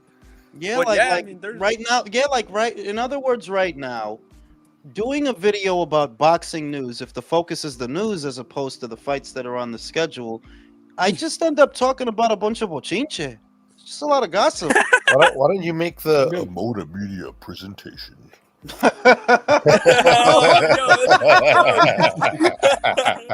Another Mr. Southpaw. Ready? Yeah. That'd be fun. I like that guy. Yeah. No, I like it. I like it too. I like watch them those. I watch those for entertainment. I also like the Office Honcho ones. Office Oh, Honcho's I like good. those Office more. Honcho's really I good. like I those like too. those more He doesn't because make he's them that so much biased. though. I watch a lot of the ones that I will have on while I'm frying a piece of chicken is either Office Honcho, Office Honcho, Boxing Gems, or my favorite, Boxing Beats and Rhymes. Who's like, to me, the only interesting boxing news guy out there right now. other than that, Boxing beats and rhymes. yeah, he focuses on the British boxing scene, but Okay. but he's also but he's also a historian. Like he knows his shit. Yeah, and he has the same voice as you. Yeah, he sounds like British Ron. You know? Honestly, the only ones I really watched was Jules and like this other guy who made highlights, just highlight because he had cool music on the highlights. Called like Hans the God or something. Repetitive. It's just getting repetitive. Like we talk about Teofimo, and it's like, look, I've trashed Teofimo more times than I can count. I don't have anything else to say. Talk about it. You know what I thought about, bro? You said how you gotta like put stories together, to like get views or whatever. And Earl Spence, like he said, he responded to that one fan that said, "I'll come back when I'm ready." But wasn't your ass inside that ring with Fundora, looking all chubby and shit? You wasn't I thought ready? he was ready then, right? Yeah. What happened? What I happened? thought, I'm ready. I'll come back when I'm ready. I thought you were already ready. I just think that the approach. I think that you guys are not as old as I am. I've been on this planet for thousands of years. I think that the old model has run its course, is what I see. That like, look, if you're gonna be a content creator that talks about boxing, the way that boxing was is not the way that boxing is, and you're operating on the assumption of the way that it was. That you got to talk about the Americans. You need to come up with something new because the focus of the boxing audience is not in America. It is not. It's not. Yeah. And I've known that for years. I've been one of the first ones saying it. American boxing, it's not the mecca of boxing. Not anymore. Yeah, dude, it's not. I remember when I first got into boxing YouTube, and one of the first channels I watched was Boxing Legends TV, and it was right around the time where he was talking about Daniel Dubois, and he was saying, "Is this the next Mike Tyson? Tune in next." Damn. And from there, I started following you guys around. All these channels that popped up, man. But now the content is growing stale because it's all gossip, like you said. Yeah, I feel bad, before the content. Yes, you talked about news and stories, but there was a point. Like there was a focus on. We're not just sitting here clipping articles for the sake of fucking clipping articles. But that's how it feels now. They're like, dog, Javante not gonna fight nobody. Yeah. You're not gonna fight nobody. I think that's what you should do now. Have your American boxing segments very short. While those guys are gonna fight anybody. So moving on. Yes. On to the real boxing scene. That's how I feel. That I'm like, I see that Marco guy talk about it like they're really something, like they're really doing something. And one day I felt bad, but I commented. I go, well, there's Marco Boxing, the greatest channel when there's nothing else on. Oh yeah, that's that dude that got yelled at by Ness. I remember. And the other thing is, I'm still a big supporter of the boxing voice. I always catch the reels, and every so often they have good things to talk about. But I can see it on Nesta. You're fatigued. There's nothing to talk about. You're fatigued because your audience is accustomed to hearing about American fighters, but as a content creator, there's not a lot to talk about. I'm like, not really. Like, it's just the same old gossip. Jules, I'll be honest, dude. The reason why I stopped listening to Nestor, it's not because he is not one of the most knowledgeable guys in boxing today. It's that he is one of the smartest guys talking to a fucking dumb audience. Yeah, that's true. Yeah, and it's hold on. That's the thing. I agree with that. And I had a problem. You hit the nail on the head because I have a problem with it because it comes off very casual. And I have a problem with it. I'm like, it should be more than this. He's forced to come off very casual because of the fucking dumb shits. I listen to it. Yeah, I think that the problem with Ness is it has a decent sized channel. And I know I have seen him a couple of times. He wants to tell the facts, but sometimes it gets a little bit tattletale because all these other fans, they cannot wait the opportunity to trash Ness because it's telling something like, is more accomplished than Gervonta. That's a fucking fact. But he cannot do that because exactly. His audience, he's not at liberty to do that because he relies on that audience to watch the videos. And if you turn against certain fighters or you start sounding a certain way, Americans hate the truth, bro. They hate the truth. You can't tell it. They do. They hate the truth. No, you know, that's the thing. The truth doesn't sell in America. Narratives do. That's the sentence. Yeah. That's the headline. The truth doesn't sell in America. It don't. You said you said Dougie listens to the show, right? Sometimes. Yes. Okay, so if we're in America, which we are, and we're Americans, which we are, how do we fix American boxing scene? I'll tell you how you fix it. It's not gonna work, but I'll tell you how you fix it. I'm telling you, it's not. I'm telling you that it's not gonna work. It's not money. It's not money, because it takes a concentrated effort from all the people in the media to shun the American boxer. I promise you that if you did this, if you did this, if you actually did it, it would work. But they're not going to, because they all look. It's what Jason said earlier. Two-Tone is the Ryan Garcia guy, president of the Ryan Garcia fan club, right? And Moonshine is the president of the Teofimo fan club. And they're going to stick to that. Whereas if all the people in the media, all the content creators, all the pundits, everybody in between, if they made a conscious decision that, dog, I'm tired of this, let's talk about these foreign guys. When the American fighters start to see that, they're like, yo, dog, nobody cares about your back and forth with Devin. Nobody cares. If y'all not, nobody fucking cares, bro. If you could get everybody on board with that, I promise you get those fighters to play ball and act like fucking fighters, because that's really what the problem is. The fighters in America don't want to be fighters. They don't. That's what I said about. They'll deserve our attention. Yeah, that's what I said about Trump. Like, if people stop covering it so much, then nobody will care, because nobody will know and nobody gives a shit. And nobody will fucking talk about it. Nobody will talk about it. Yeah, just humiliate them into fighting, bro.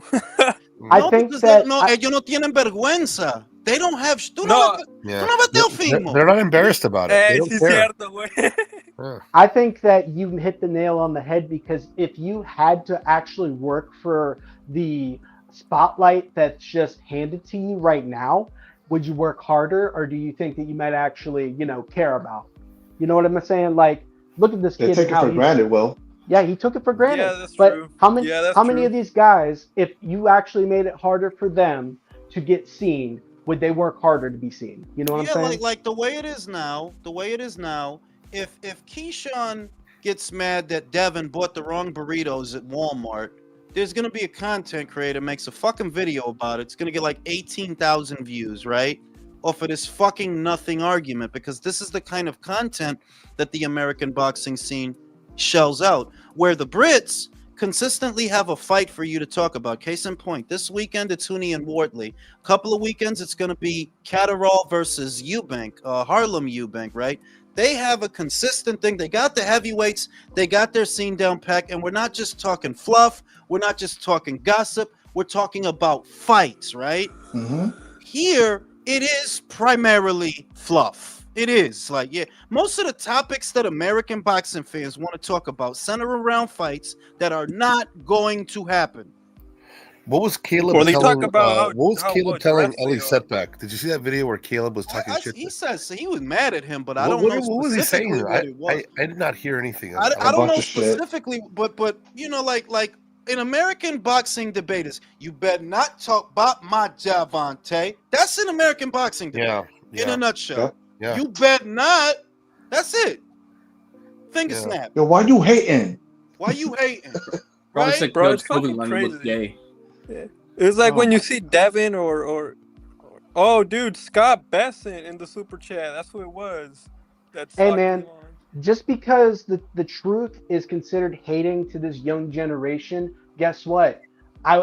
Look what happened. Who's fighting this weekend? Who's actually headlining this weekend? When I was saying just a little while before this happened that fucking Abdullah would beat Keyshawn, everybody thinks I'm crazy, but wait until you actually put them together, because at the very least, you can't tell me that this guy takes himself fucking seriously if he can't show up on weight. No, but I mean that's the boxing in America is trying to be everything but boxing. Boxing in Japan is still boxing. Boxing in the in UK, Europe, and Mexico and Latin America, it's still boxing. Only in America do they want it to be something else. They all want to be like Shade Room shit, fucking World Star, Breakfast Club, like who fucking knows? Like Bro, when the fans start talking about their favorite boxers' fashion sense, that's how you know it's fucked, bro. Like, why are Devin hating Yeah, you got Gervonta like, taking a selfie, a mirror selfie con trapo, and it does mad yeah, views. dog. It's only funny when it's about Devin's shoes, cause bro, you're 2 for 2 on them shoes, bro. God Bro, damn. that dude got wild money and don't know what clothes to buy, dog. That shit is nuts, bro. Like, bro, just throw me in a pair of Chucks and some shorts. I'll get some pussy, dog. I don't need the fancy shit, dog. I'll get some pussy. This American motherfucker. boxing is gossip. Devin American got boxing is beat up gossip by girls Ryan without the Garcia. profit. Like this shit is crazy. Pretty much. Bro, Devin got beat up by Ryan Garcia, and the only way to cure his soul was to get grills, bro. Like, what the fuck? That's the other shit. And you like it doesn't get said enough that you tried to pop off on a carny and missed, bro. What the fuck? You missed, bro. Yo, you supposed to be a train. You supposed to be a lethal weapon, bro. You supposed to be Mel Gibson. Nah, son. Nah, this guy, this guy is such a pissant, bro. Like, Walked away, bro. He was like, nah, yeah, I'm trying to hit him anyway. like yo, this week, look, the way this shit turned out coincided with Loma retiring. This shit sucks, bro. You saw people giving him mad love and shit, and here comes this motherfucker. Oh, May 20th wasn't your day, man. Fuck you. No, listen. Here's the thing. Now, the least productive fan base on boxing Twitter saw people. I'm not a big Loma guy. You could tell that by the way I talk about him. That personally, I think I don't hate him. I don't hate him, but I always thought he was overrated. His career looks like what I thought it would look like. He's not going to be around very long. Enjoy him while he's here, because 2 Olympic cycles, you don't have a lot of time. You won't have a lot of time, right? But I saw people that they really like Loma. You know, they really, really like him. And as soon as they see that, oh, they bigging up Loma, here comes the usual suspects with the usual shit. It's like, yo, dog, like, and la sopa, yeah, like, you just, como chingan. Yeah, like you just hate whatever everybody else likes, dog. That seems to be how it goes. That whatever they like, you hate. And then they get mad. We hate what they like. That we don't like what they like. Because the shit is that we don't care what they like, bro. I had 2, not 1, but 2 guys belly aching to me about PBC this morning. I'm like, yo, I thought these arguments was done. You telling me that there are still people out there that think the PBC is successful? They're still dedicated to the cause, bro. It's fucking sad. Bro, PBC fans are crazy because they equate it to like a social movement, bro. I had someone unfollow me just because I was like, yo, look, PBC's done. He started fucking writing whole fucking paragraphs about like why I look at the cult of PBC as the trans cult. It's like, yeah, like you're as deluded as they are, basically. That's not just a trans cult, Jules, but I look at them as Scientologists. Like, do you need more indication that they're failing? You need more? You haven't seen enough yet? Shit. Or like, bro, like when people just say, Devin is boxing beautifully, bro. Yeah, dog. Throw a fucking punch, bro. Sure, dog. Sure. And I seen those, and I don't even. But that speaks to what I'm talking about. That when I see this stuff, I don't go out of my way to debate or discuss someone's own personal preferences. It's not till people on Twitter see that a lot of folks are bigging up a Lomachenko, for example, y no le gusta. No le gusta. Yeah. Like when Junto started getting his flowers, bro. Bro, y te lo voy a decir que it's like that. It's like that with everything. I'll tell you right now that if I said something good about Canelo, it could be generic, like, oh, Canelo used to be able to slip very well. I promise you that somebody's going to come in the comments and they're going to start arguing with me. It's the same with Inouye. It's the same with Inouye. It's the same with Junto. It's the same with everything, dog. Like, oh, you guys are miserable. You hate everyone. Canelo has the stock response. So show a video of Mayweather styling on it. You know what I'm saying? Like, you say anything they positive, keep that shit in their gallery, dog, next to pictures of their mother. Just in case they gotta pull it out. On another note, I'm so glad Devin is getting frozen out, bro. Like, yeah, keep him out, bro. Him and his Yeah, daddy. nobody fight him, man. Fuck it. Fuck, Who Hey, cares? do you think nobody. that'll happen to Keyshawn, or he's still good? Like he still has No, a chance? Keyshawn is Like, gonna look. Not to be optimistic because I'm really not. But Keyshawn has a lot more options than Devin does because Keyshawn doesn't yet have Devin's demands. Devin's demands are a huge problem. That's the first problem. The second problem is Devin is in the welterweight division now. Buddy, you're gonna get fucking knocked out inside of probably 3 fights. Probably about 3 fights. Because there's not enough little guys for you to keep. Eventually, you're gonna have to fight a welterweight. Eventually, that's true. I noticed he would always tell his opponents that they were too small. Like he was proud of the fact. You know what I'm saying? Whereas Keyshawn, he will arrive at 140 when this entire kerfuddle blows over, and he will have a nice itemized list of fights that he can have with guys that are beneath him. You know, Puello, Gary Antoine Russell. Yeah. Y'all not worth no fucking money. Y'all not worth no money. Catterall, that's the true. program. Esa gente que están en el 140, there's a lot of good fights to make, but the beauty of it is none of them are worth any money, so you have to fight. Matias, you have to fight. You have to fight. Like, por ejemplo, you know what I mean? Like, there's a bunch of guys like that at 140 that he'll have more options than Devin will at 147 because Devin, you hit like a girl. Sooner or later, you're gonna get knocked out, dog. Yes. I get what you're saying. Out. Yeah, because Keyshawn at least puts them down. Exactly, that Keyshawn will have power to carry up with him at 140, whereas Devin, you didn't hit hard at 35. You're not gonna hit hard now at 47. Nope, you're not. I hope he gets knocked out by a nobody, a Rosendi's type. And I hope afterwards he goes over him and says, "Hey, did I hit hard? Did I hit hard? How hard did I punch?"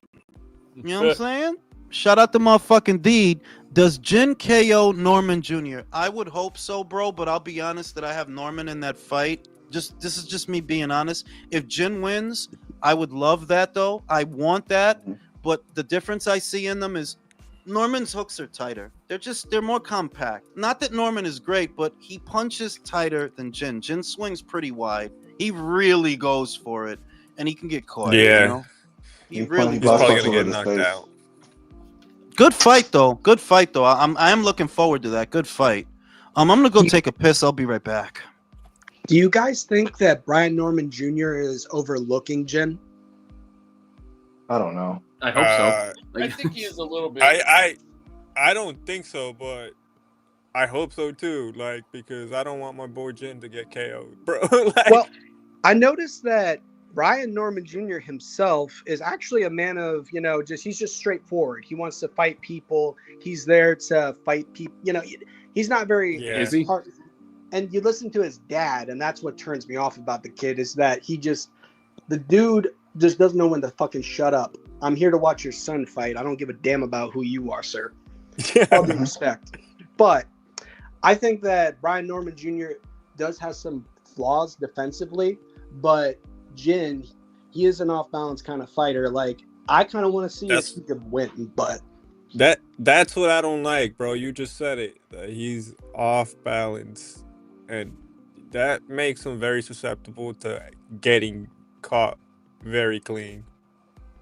It'd be so fun to watch, though. I mean, it's gonna be a fun fight. Whether I mean, I think someone gets KO'd. To be honest, most likely. Yeah, this is under 6. This is under 6-round fight. Yeah, I feel like it is. Undefeated. You there, bro? Nah, he's gone. He fall asleep? No, bro. Yeah. Michael knocked him out. Oh no. Yeah, hell no. Nah, bro. Nah, hell no. Hell there no. you are. Mexican boy could never. No, me la pela, Michael. He ain't ready. My boy's gonna KO Michael so bad. Michael gonna speak French on his way back up, bro. Man, that don't impress me. Hit Michael so hard he starts eating ass. Then that'll impress me. Yeah. Oh man. Yo, but like I seen on Twitter and everybody shitting on Keyshawn, which is well deserved. As they should. Yeah, like Good. even Keep Tim shitting. Bradley. That's why I even was asking Jules, bro. I was like, yo, is he gonna like be in the holy triad of mediocrity, dog? Like, no, like even Tim Bradley shitting on him, and I'm like, it's well deserved. Like, keep When was the last going. time Like, Bradley shit on anyone? Like, wow.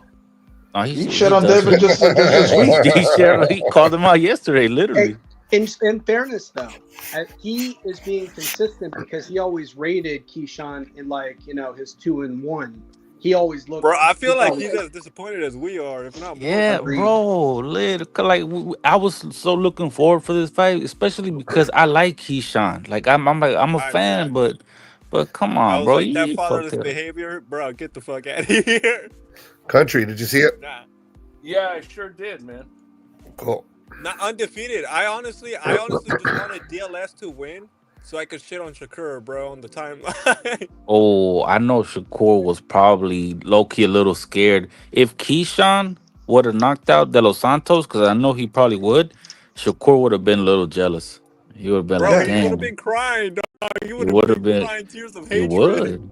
See, and that's why I don't feel a fucking bit sorry for these guys because you had high expectations. Most people believe you would have knocked a guy who's been removed from the sport for 2 years, and you come in overweight and you look happy about it.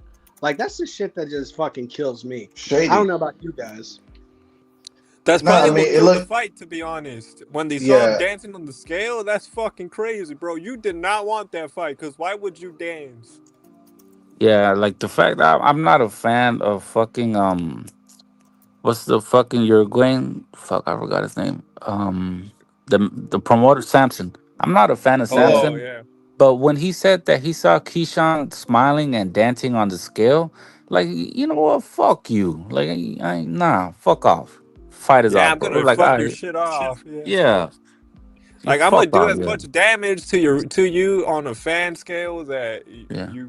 you're gonna feel that shit. Like, So how I mean, does that's the okay? worst So thing Keyshawn could have done, to be honest, because it's in his right, own hometown, bro. It If done people in your dropped own him on hometown life. don't fucking like you, you're fucking done, bro. And oh they're man, probably mad at him. They're probably like, bro, we don't. I see people on X talking about, damn, purchase tickets, flights, and right. Yeah, I mean, yeah. think about it. Like with Canelo, when Turkey was like, "Yo, new venue," how many people were pissed off? And then Canelo came out, he was like, "That's just happening in Vegas, bro, or it's not happening at all." Like, Exactly. That's why I gotta Bro, fuck. I fuck with one of the Canelo. production guys, for ESPN, his name is Aladdin. He actually invited me over. He was gonna give me like some comp tickets, but like I'm glad I actually skipped out on this thing because like, yo, one is too far. I don't Aladdin's really go cool, out to them bro. fuck. Yo, but like, Aladdin's damn, cool. yo, I should have seen this shit coming because like, yo, these fighters do this shit on the regular, man. They fucking squeeze down, to a weight class they don't belong in, and then they kind of fuck up with the going overweight, and that kills fights, and momentum. So I want to ask you guys, like, what do you think? How do you think this guy bounced back from this shit? What does he do in 140? Well, I think like Julius said, like he does have options. So like, if he just starts KOing people, people will maybe forget about it. I mean, shit. I mean, a Gary I Russell think. Jr. fight. I mean, Gary Yeah, Antoine would actually, smooth things over. It would. Yeah. It same. would. I ain't gonna lie. That's what I'm saying. I think people will forget about it if he just starts dropping guys, which he does have that possibility. It's a very big possibility. But I don't know, man. The hater in me just wants him to fail. Not to be honest. Like Yeah. I just want to just be like estos gringos, bro. Like these white people, these Americans don't fucking Yeah, don't put out that here shit on me. auditioning for Oscars, bro. No, I Like said that. American boxers, bro, not Americans in general. Like, now Americans are great at a shitload of things. Just boxing's just not one of them right now. Definitely not. They're divas. They're And divas, I think part man. of the problem is probably that too. Like, you guys have too many stars in America, bro. Like, why the fuck would you give a shit about boxing? It's the fact that they have so much say so in what they want to do, what they can do. It's like me at my That yeah. job. If at my job, I'm like, I tell my boss, you know what? Tomorrow I'm going in an hour later, and hey, we're canceling drug tests because we don't want to get drug tested. Like, and we want a $10 raise. Like, bro, they probably fire me that day. Like, but Fucking laugh at you on the way out yeah, too. get the fuck out of here. But these fighters, they could do whatever they want. You know, they can take as much time off as they want. In You're right. Mexico, we don't treat them that way. You guys do treat them like gods. We don't treat them that way. As soon as you say something gay, we're like, oh yeah, he's an asshole, bro. Fuck this guy. Like, we Yeah, all get him you the know. fuck out of here. No, see, the worst part is that we do this, and the reason they feel entitled is because we pay them all this fucking money to fight bums. Yeah, that's another American thing. You got like, bro. I was looking Well, at fucking.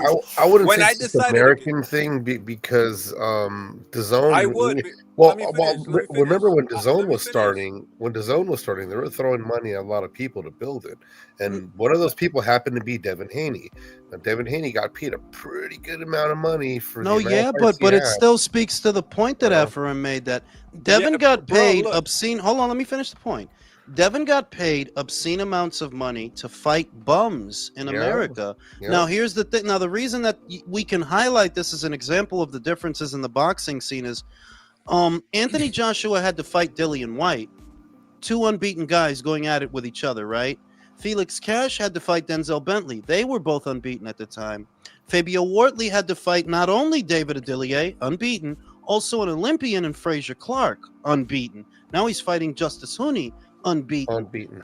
Right? That you see that even with the prospects and the guys that are coming through, that they could be good, they could be ticket sellers, they don't protect them though, which is why the people stay interested in their fights. They're like, oh yeah, that's a lose big to this difference. That's a dude. huge difference right there. And Whereas Devin's getting like $3 million to fight guys I don't even remember their fucking name, dog. Saru Abdullayev Yeah. and Alfredo Santiago, bro. Isn't it funny that, well, as soon as you guys mentioned that Devin gets paid a lot of money, isn't it funny that after Loma won the vacant WBC title at lightweight, 2 weeks after that, Devin wins an interim belt? Why? Because of the money. Look, guys, like, look at the difference. And I'm just gonna, in one of the biggest examples, the most stark examples, Canelo is like the latest Mexican boxing star. In Mexico, bro, we don't pay for his fights, bro. You ever think Mayweather would do that shit, or an American boxing star? Absolutely not. Yo, dog, I said it before you got here, that one of the few boxers that I've seen that acknowledges his paying public, right? And he tries to treat them in a way that is, respectful. Like, yo, big up to y'all for fucking with me, for supporting me. Canelo, he not making nobody in Mexico pay to see him. No, you're not doing that. Yeah. These motherfuckers would never. Julius, and I was just telling Undefeated, bro, our standards are high. Like, you guys treat them like gods, bro. Yeah, if Canelo all of a sudden was like, yeah, bro, you guys are gonna pay, let's just say like 1,200 pesos, bro. Like, if he said that, people be like, all right, fuck you. That's it. We're done. Like, and the perfect example is what's happening right now. Keyshawn, if for no other reason, your whole city is showing up to see you fight, dog. You should be the one that's like, yo, Edwin, my bad, dog. Can we fight tomorrow? What I gotta do? What I gotta give you? Keyshawn should be. It's your city showing up, bro. But all the American fighters, they're the same. All of them are the same. He's squandering monkeys. He's squandering his all his career, his whole thing right now with the way he's acting. If he does this again, or if he does anything close to this again, people are just going to really turn their backs on it because you don't have a lot to begin with here. Bro, look at Devin. I'm gonna shit on him one more time. Dude, that guy. I'm gonna shit on him one more time, bro. This motherfucker, Devin, Ryan whooped your ass, and then you come back and you fucking put on a snoozer, and I bet your next fight you're not gonna fight for free. I mean, you want to be on pay-per-view or something. Look at the fucking Regis fight. That was the perfect segue. Devin, you got the shit kicked out of you last year. And instead of coming back with a vengeance, for the people, like people are supporting you, some of them. And instead of coming back, dick out, dick hard, I'm ready to fight, I'm ready to fuck, I'm ready to go. Nah, let me Flaccid. Let me break your ankles real quick. Let me break your ankles. He came back Silence of the Lambs, dude. The Michael Myers fight. Looking like a Jabberwocky. What irritates me more than anything about Devin, it does bother me. Like, I'm sorry, it's a thorn in my side. You have the fucking nerve to ask for as much money as you do for the way you fucking fight? And who the fuck is entertained by you, dog? Exactly. Who? Now you got a guy, Ramon Cardenas. Nobody knows that guy him. fucking That dude that put guy's on a awesome, fucking dude. awesome dude. That and guy's fucking great. This is why it bothers me. After Ishmael Barroso, you know, he should have beat Rolly. They robbed him. He goes in there with O'Hara Davies. He knocks him out in the Fucking knocks first him out. round.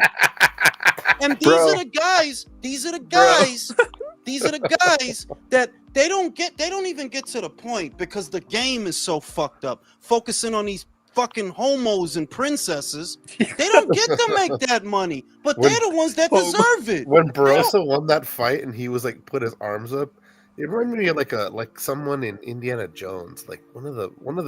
All he needed was a scimitar, dog. All he needed was a.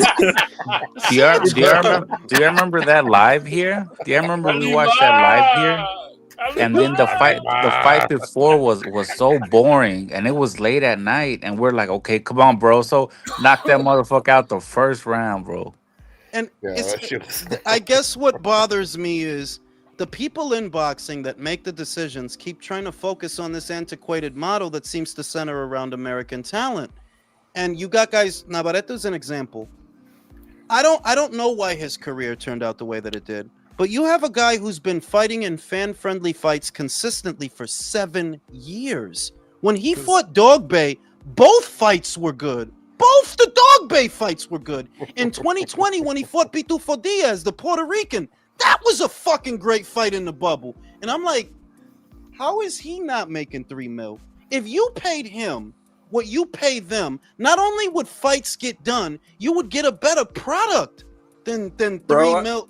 Than $3 million for this ass clown to shake and bake and try to break ankles and all this bullshit. Bro, Navarrete is the reason why I started hating on Top Rank, dog. Like, yeah, but bro, they let my boy Venado get knocked out after putting in entertaining fights. Like, bro, get this man paid too. What the fuck? But that's the point that I'm making is they never allocate the resources to the fighters that they need because you keep trying to make the American fighters the centerpiece. You keep trying to make the American fighters the stars, even when it's kind of obvious that like this is not gonna work. It's not gonna work. That's what UFC did. That was smart. They pivoted when they saw that the best fighters were not American. They didn't give a fuck. Yeah, but now they're kind of hurting because all they're stuck with a bunch of guys that look like Khabib that nobody gives a fuck about now. You know what I mean? It bit them in the ass too. Yeah, it's just an assembly line of Habibs, and they got their fingers crossed. This Sean O'Malley guy wins the title back. Him and his pink hair and painted nails, and oh my god. I mean, if they, like I said, if they make Jon Jones versus Francis Ngannou, yeah, I'm buying that. I need to see that, and I don't even watch that shit, but I'm buying that shit. Too. You know, and that's kind of what irritates me about boxing, though. That we'll hear. About certain people here, the Ryan, the Devin, that there's guys out there, you give them some money, they'll fucking fight, man. They will fucking fight. The Andrew Cancillos, Sugar, like, yeah. But who's they get getting, the most ungrateful bastards. But who's getting 3 mil, 3, 4, 5 mil a fight? These fucking bums, bro. No vale la pena. Bro, they should just let them go broke. Que sientan hambre. They'll change their tune real fucking and that's why I said that the only way the only way that you could fix this, which I do not believe for a second will happen, and we already went over why, is if the boxing community is as a collective shun them. Like, dog, don't nobody want to hear about Devin and T.O.'s argument on Twitter. Who cares? Let's not cover it. Let's not. Fuck it. No, we're not even. What is the point? Y'all ain't about to fight. Y'all been arguing like this for 5 years.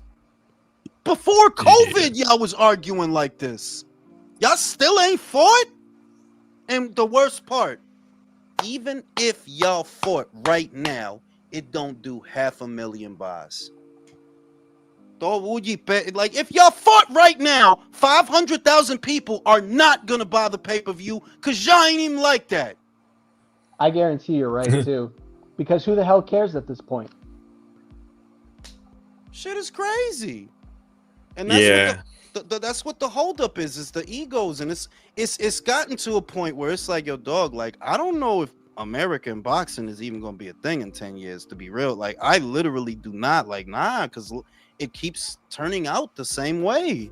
Jules, Man, you can't afford to make B-level fights, let alone huge ones. You have literally been saying the same thing for years. I've been watching you, and you have said the same exact thing almost verbatim. You've had to actually switch up the words because you get tired of saying the same thing. You literally had to move them. It's ridiculous. Tomorrow's fight was not a major fight, not an overly expensive fight. Dog, all you literally had to do was make the weight. Think about that, how simple it could all be. All you had to do was make the weight. And knock out a string bean in front of your hometown and Half become dead a big motherfucker. Deal. Half dead motherfucker. Like that motherfucker half dead. So what you know, man? At this point, I'm like, when I see that shit, I'm like, oh, I throw out anything I said or what any other analyst said. You didn't think you could beat him. Yeah, you must not have. You must not, exactly. You must not have. Not if you had to go to these links, because you've allowed it to get to the point where you're not fighting. You don't understand how bad that is. And once it's like everything else, no, you don't realize how bad it is until maybe 2 to 3 to 4 to 5 months from now, because you're slow. This is not good for boxing. You don't get that? Who the fuck would want to invest in this? This is what have you done for It's me not lately, like you said it, sport, Jules. for a Like reason. they don't think long term. They think like como a fucking hamster or something. Like, yeah, you think in moments. You don't have the capacity to think a year, 2, 3, 4, 5 years from now. I literally said it in 2017 to 2018. The moment I started tracking the Nielsen media metrics, that by the end of the Showtime deal, if this trend persists, they will not renew. Neither will Fox. And people are sitting around jerking each other off and sucking each other's dicks that Spence did 360,000 buys on Fox. Do you know how big Fox is? Do you think the people at Fox were impressed by that? I kept saying it. It's like, yo, dog, like, y'all just not going to listen. It's going to take for them to leave. And even then, you won't want to admit that you were wrong, because that's the kind of people you are. Yeah, I mean, but like you said, they're gonna have to starve, and then they're gonna get it eventually. But they will fucking get it, bro. They won't get it until the shit dead. Like, yo, yeah, I'm like that. That's when they'll get like it'll hit them. Like, yo, this shit really dead. Yeah, I know. No, you guys talking about long term. No, you guys talking about long term thinking. And they'll get mad at you. They'll get mad at you because I've been through this. I've been doing it for years. They'll get mad at you for being the one that told them.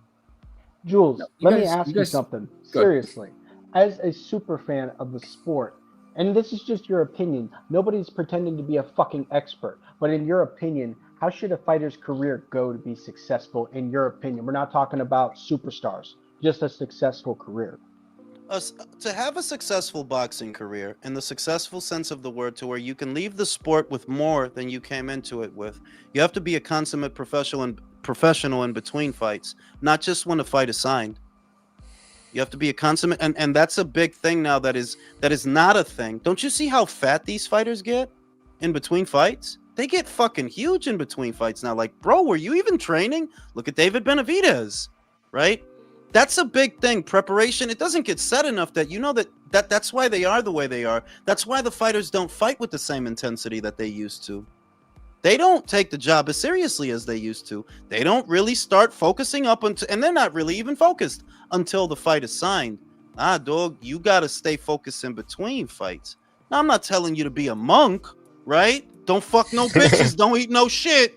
No, but you got to keep yourself in shape. And when you see how fat these guys, it's like, yeah, like I don't know, dog. I don't know. No, they are keeping themselves in shape. It's a round shape, but bro, it's that's like round is a shape. That's why Bavoy and Archer look like fucking machines, bro. Now, to answer your question, Will, what do I think fighters need to be more successful or to have a successful boxing career? The boxing fans are not actually that difficult to please. They want you to make an effort. That's literally it. If you look at how Derek Chisora governs his career, that is how you have a successful boxing career. If you put on a show, win or lose, they're gonna want to see you win or lose. They're gonna want to see you. Like, yeah, I gotta watch Will because I know Will gonna try. You know what I mean? But these Julius, guys, Julius, I think that may be true in the UK. I don't know if that's necessarily true in America. if a guy can sell, if a guy can sell tickets, it's true. The reason the guys don't sell tickets, know why? They don't try. That's why they don't sell tickets. We talked about Yeah, they long-term. really don't try. This is my point, Julius. When have I you think- seen them?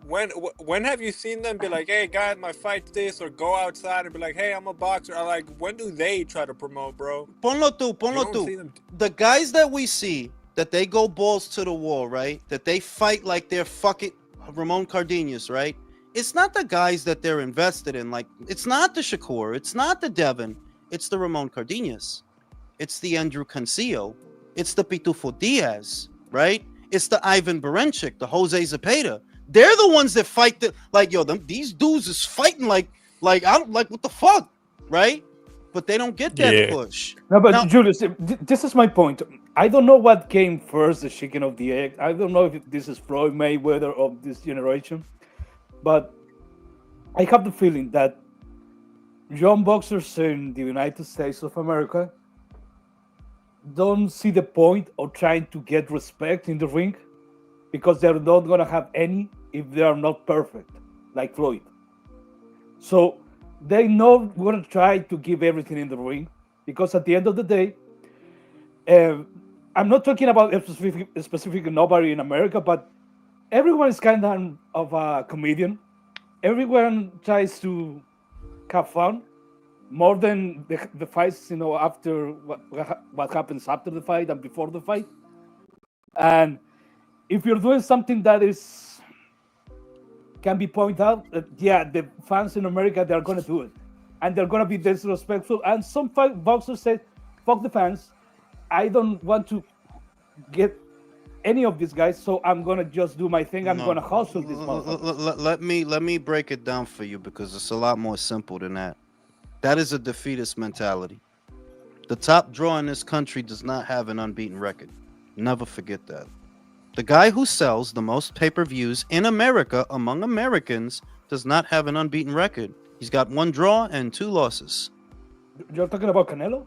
Yes, sir. Yeah, but Canelo's not American. That's not the point. That's the people that Canelo's are not buying his American. Brody. The people that are buying his fights are American. The example I'm giving you is what did Canelo do? Did he not go for undisputed? Did he not fight the champions? Did he not fight the somebodies with more consistency? Yeah, we could say, yo, dog, it took you a year to fight fucking Golovkin the first time. That took a year. Compare that to the 5 years it took to make Spence Crawford. The 5 years it took to make Benavidez and Plant. There's your example. You want to sell, do what Canelo does. Y'all don't want to do that. Or at least do what Golovkin did, because he sold too. Or the 7 years for Maypac. That's true. Golovkin gets overlooked, and people act like he's a bum now that his career's over. But he was selling. And The point that I'm making is y'all don't look at Canelo because you have. This is a deeper conversation. They think that it's a given that because Canelo's Mexican, he sells. Does Zerto sell like Canelo? Does Zerto sell like Canelo? No, it's not a given, right? So what is it about Canelo that makes him sell? You don't want to say what it is because you don't want to do it. The fucking Keyshawn is sitting around here talking about I don't want to unify because of sanctioning fees. Yeah, Mexicans do prove that in the sense, bro, that the bigger divisions aren't the most exciting because Zurdo doesn't sell like fucking Navarrete or in his time Venado when he beat the cognitive dissonance. See, let's say that Leo is a very hard worker and I'm second, but I'm not a close second to Leo. Leo is a very hard worker. Leo handle his shit. And I'm gonna just say, oh, well, Leo is only successful because of A, B, C, and D without addressing his hard work. If I do this, it's because I don't want to work hard. It's not complicated. You could say Canelo's resume has all these holes and all these flaws and all these things. That's fine. He's not above criticism. but his resume is still here, and their resume is still here. Yeah, he's got flaws. Yours are worse. Jules, okay, but do you understand what I'm trying to say? Look, I get your point. We get what you're saying, bro. We just No. But I get your point, but this is the thing. The best example for that, what I'm trying to say, is Terrence Crawford. Terrence Crawford, I think he did everything right on his career, everything he could. But when people was trying to, that's why I'm saying I don't know what came first. I don't know if it was Floyd Mayweather or this generation fucked it all up. But Terrence Crawford is not Floyd Mayweather in the sense of his market value and what it means for the people that follows Floyd Mayweather. But because he's different. He doesn't talk a lot, bro. No. I don't see. I know what you mean. That Crawford did not do the things that some of these other guys do. Where these other guys don't want to unify, he did. Where some other guys don't really want to fight the best guys in their division, he did want to, but they froze him out. You have to blame the fans for that one, bro. The fans are to blame. The fans are to blame for that one. The fans and the media. He can't do everything. Because here's the thing. Let me piggyback off of that. The media, especially, not just a little bit. The media, especially, y'all knew they were freezing him out. You all knew that, but you didn't report it that way. You were a party to him. You were a party to him being frozen out. Y'all was damn near making fun of the man for being frozen out. So Crawford's not a good example of what the fighters need to do per se, because he did do everything right. I think he did everything right. And I think he's reaping the benefit now of having done everything right, which is why he's still in a position to make money, and Errol is finished. Thurman is finished. Danny is finished. Porter is finished. Karma came for y'all already. And when this era's done, they're not going to talk about you guys. I'm telling you, they're not. Thurman, nobody's going to talk about you, bro. Jules, but I never really understood how did they freeze him? Like, couldn't he just move up in weight? No, because y'all got to stop interrupting each other. No, not you. I'm trying to answer your question. One, the way that they froze him out is, even if he would have went to junior middle, he would have been in the same situation because they had all the belts up there too.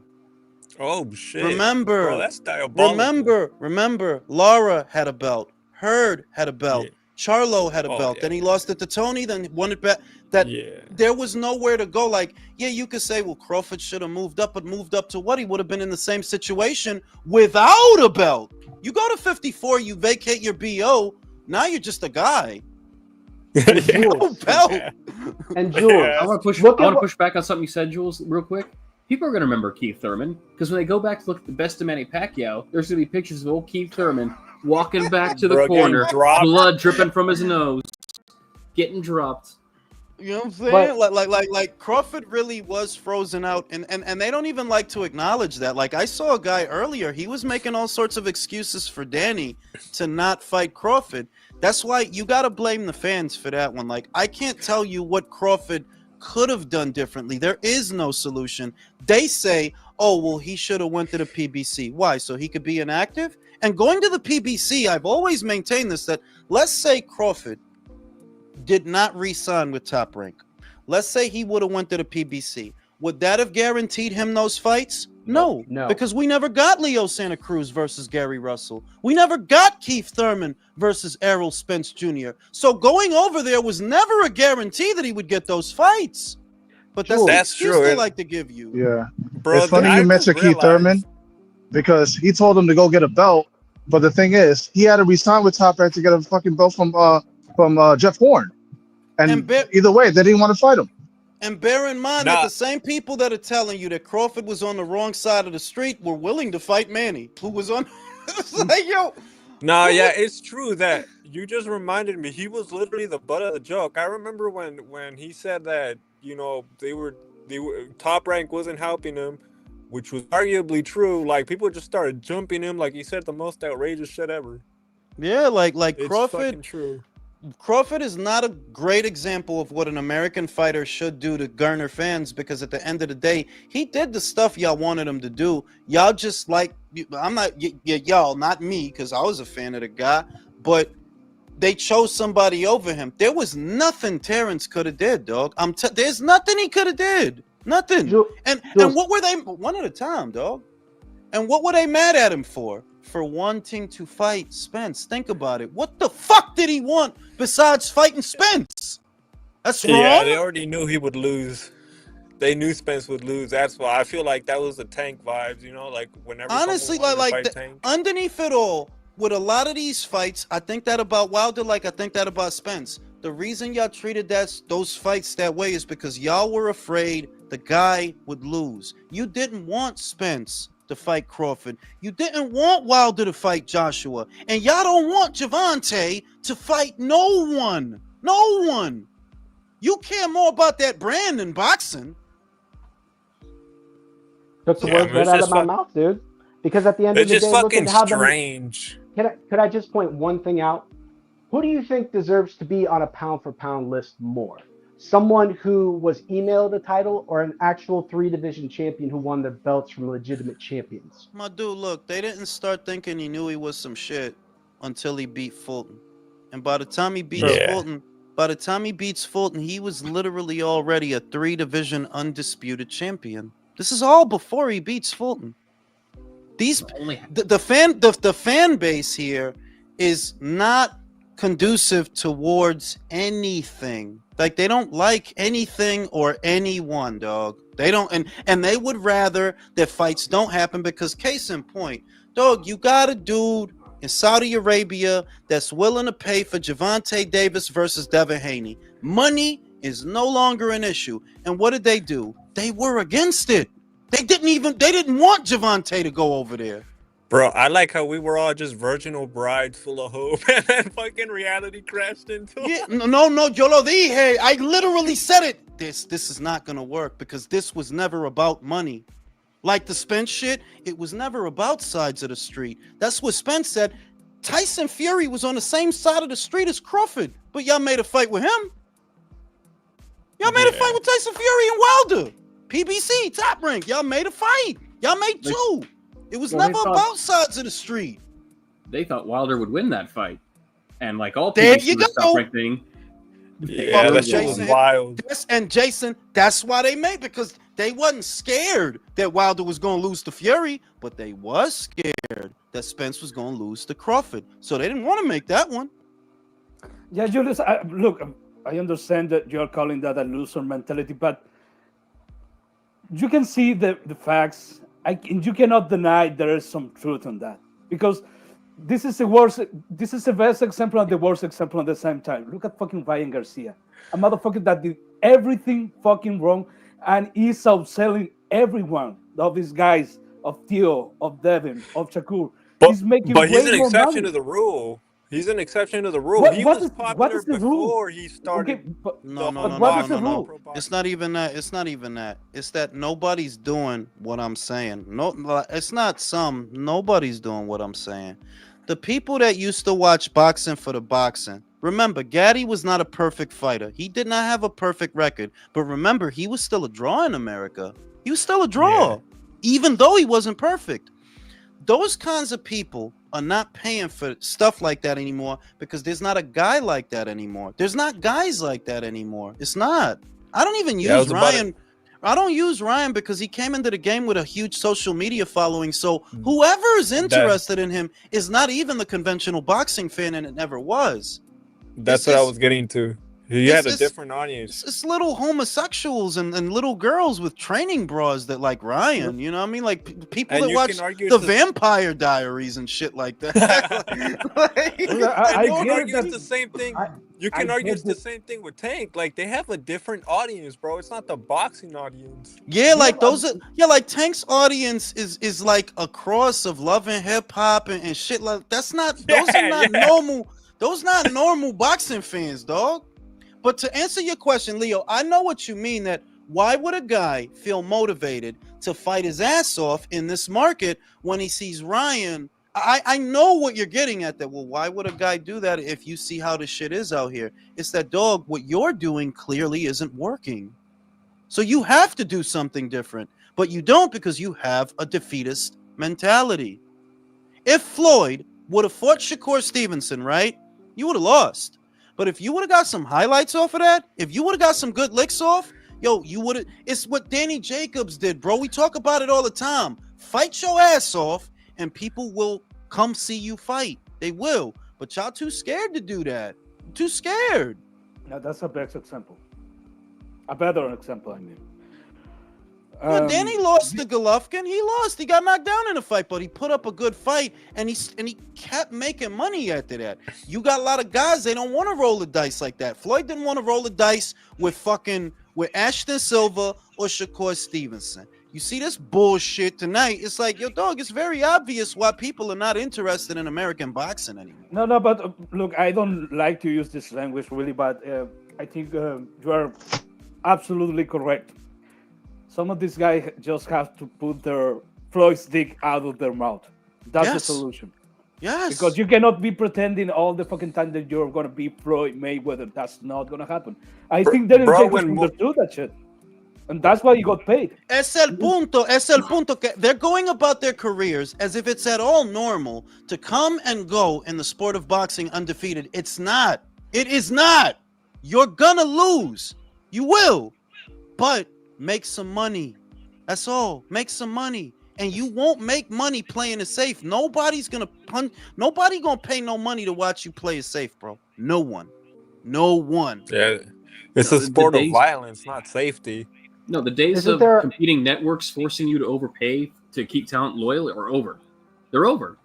They're over. Like, literally they are, because the networks are fucking gone. Isn't there an old saying? Amazon is ready to money drop don't make money. and they are already dropping one. Yep. Scared money doesn't make money. Shout out to Mexican Killer. How is Canelo promoting his drink more than these American fight? Yeah, I'm trying to tell you, dog. The shit is that they have like performance anxiety or something. The younger fighters, they really can't hack it. Like, you're seeing that mentally they're a lot more fragile, and maybe it's because they're just not as hungry as the fighters from before. The fighters from before had it all riding on their boxing careers, and that's different than saying, well, I want to be a streamer, or I want to get into real estate after this, or I want to be an influencer. The fighters before had their everything riding on their boxing, so they fought like it. That's true. No, but I mean, yeah, it's true. like because Ryan tried to pivot to fashion, and then they were like, "Nah, buddy, fuck out of here." And then he tried to come back to boxing, and then he lost to Broly, bro. But coming back to my point before, for me is social media. I think there is a decent argument that getting punched in the face is less harmful to your brain than being in social media 24/7. That social media, being in social media all the time, is gonna give you brain damage. I'm not even kidding. I could believe that. It's because you start having a perception of the world that's just not real. You start thinking that these opinions that people have, that most people have them, and it's not true.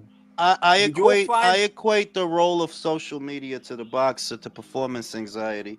If you walk around all day worried that a bitch gonna reject you, you never gonna get no pussy, ever. Yeah. But if you accept that, yeah, like 10 of these bitches is gonna say no, but one is gonna suck my dick, you gonna go, you like, all right, let's get through these 10 bitches so I can get to the one that's gonna suck my dick. Yeah. You're gonna stay with that mentality, like, yeah, some bitches gonna like you, some bitches ain't. But if you overthink it, nah, I don't wanna roll the dice, I don't wanna lose, I don't wanna get embarrassed. Yeah, like you gonna stay at 200,000 bars a fight, like Javante.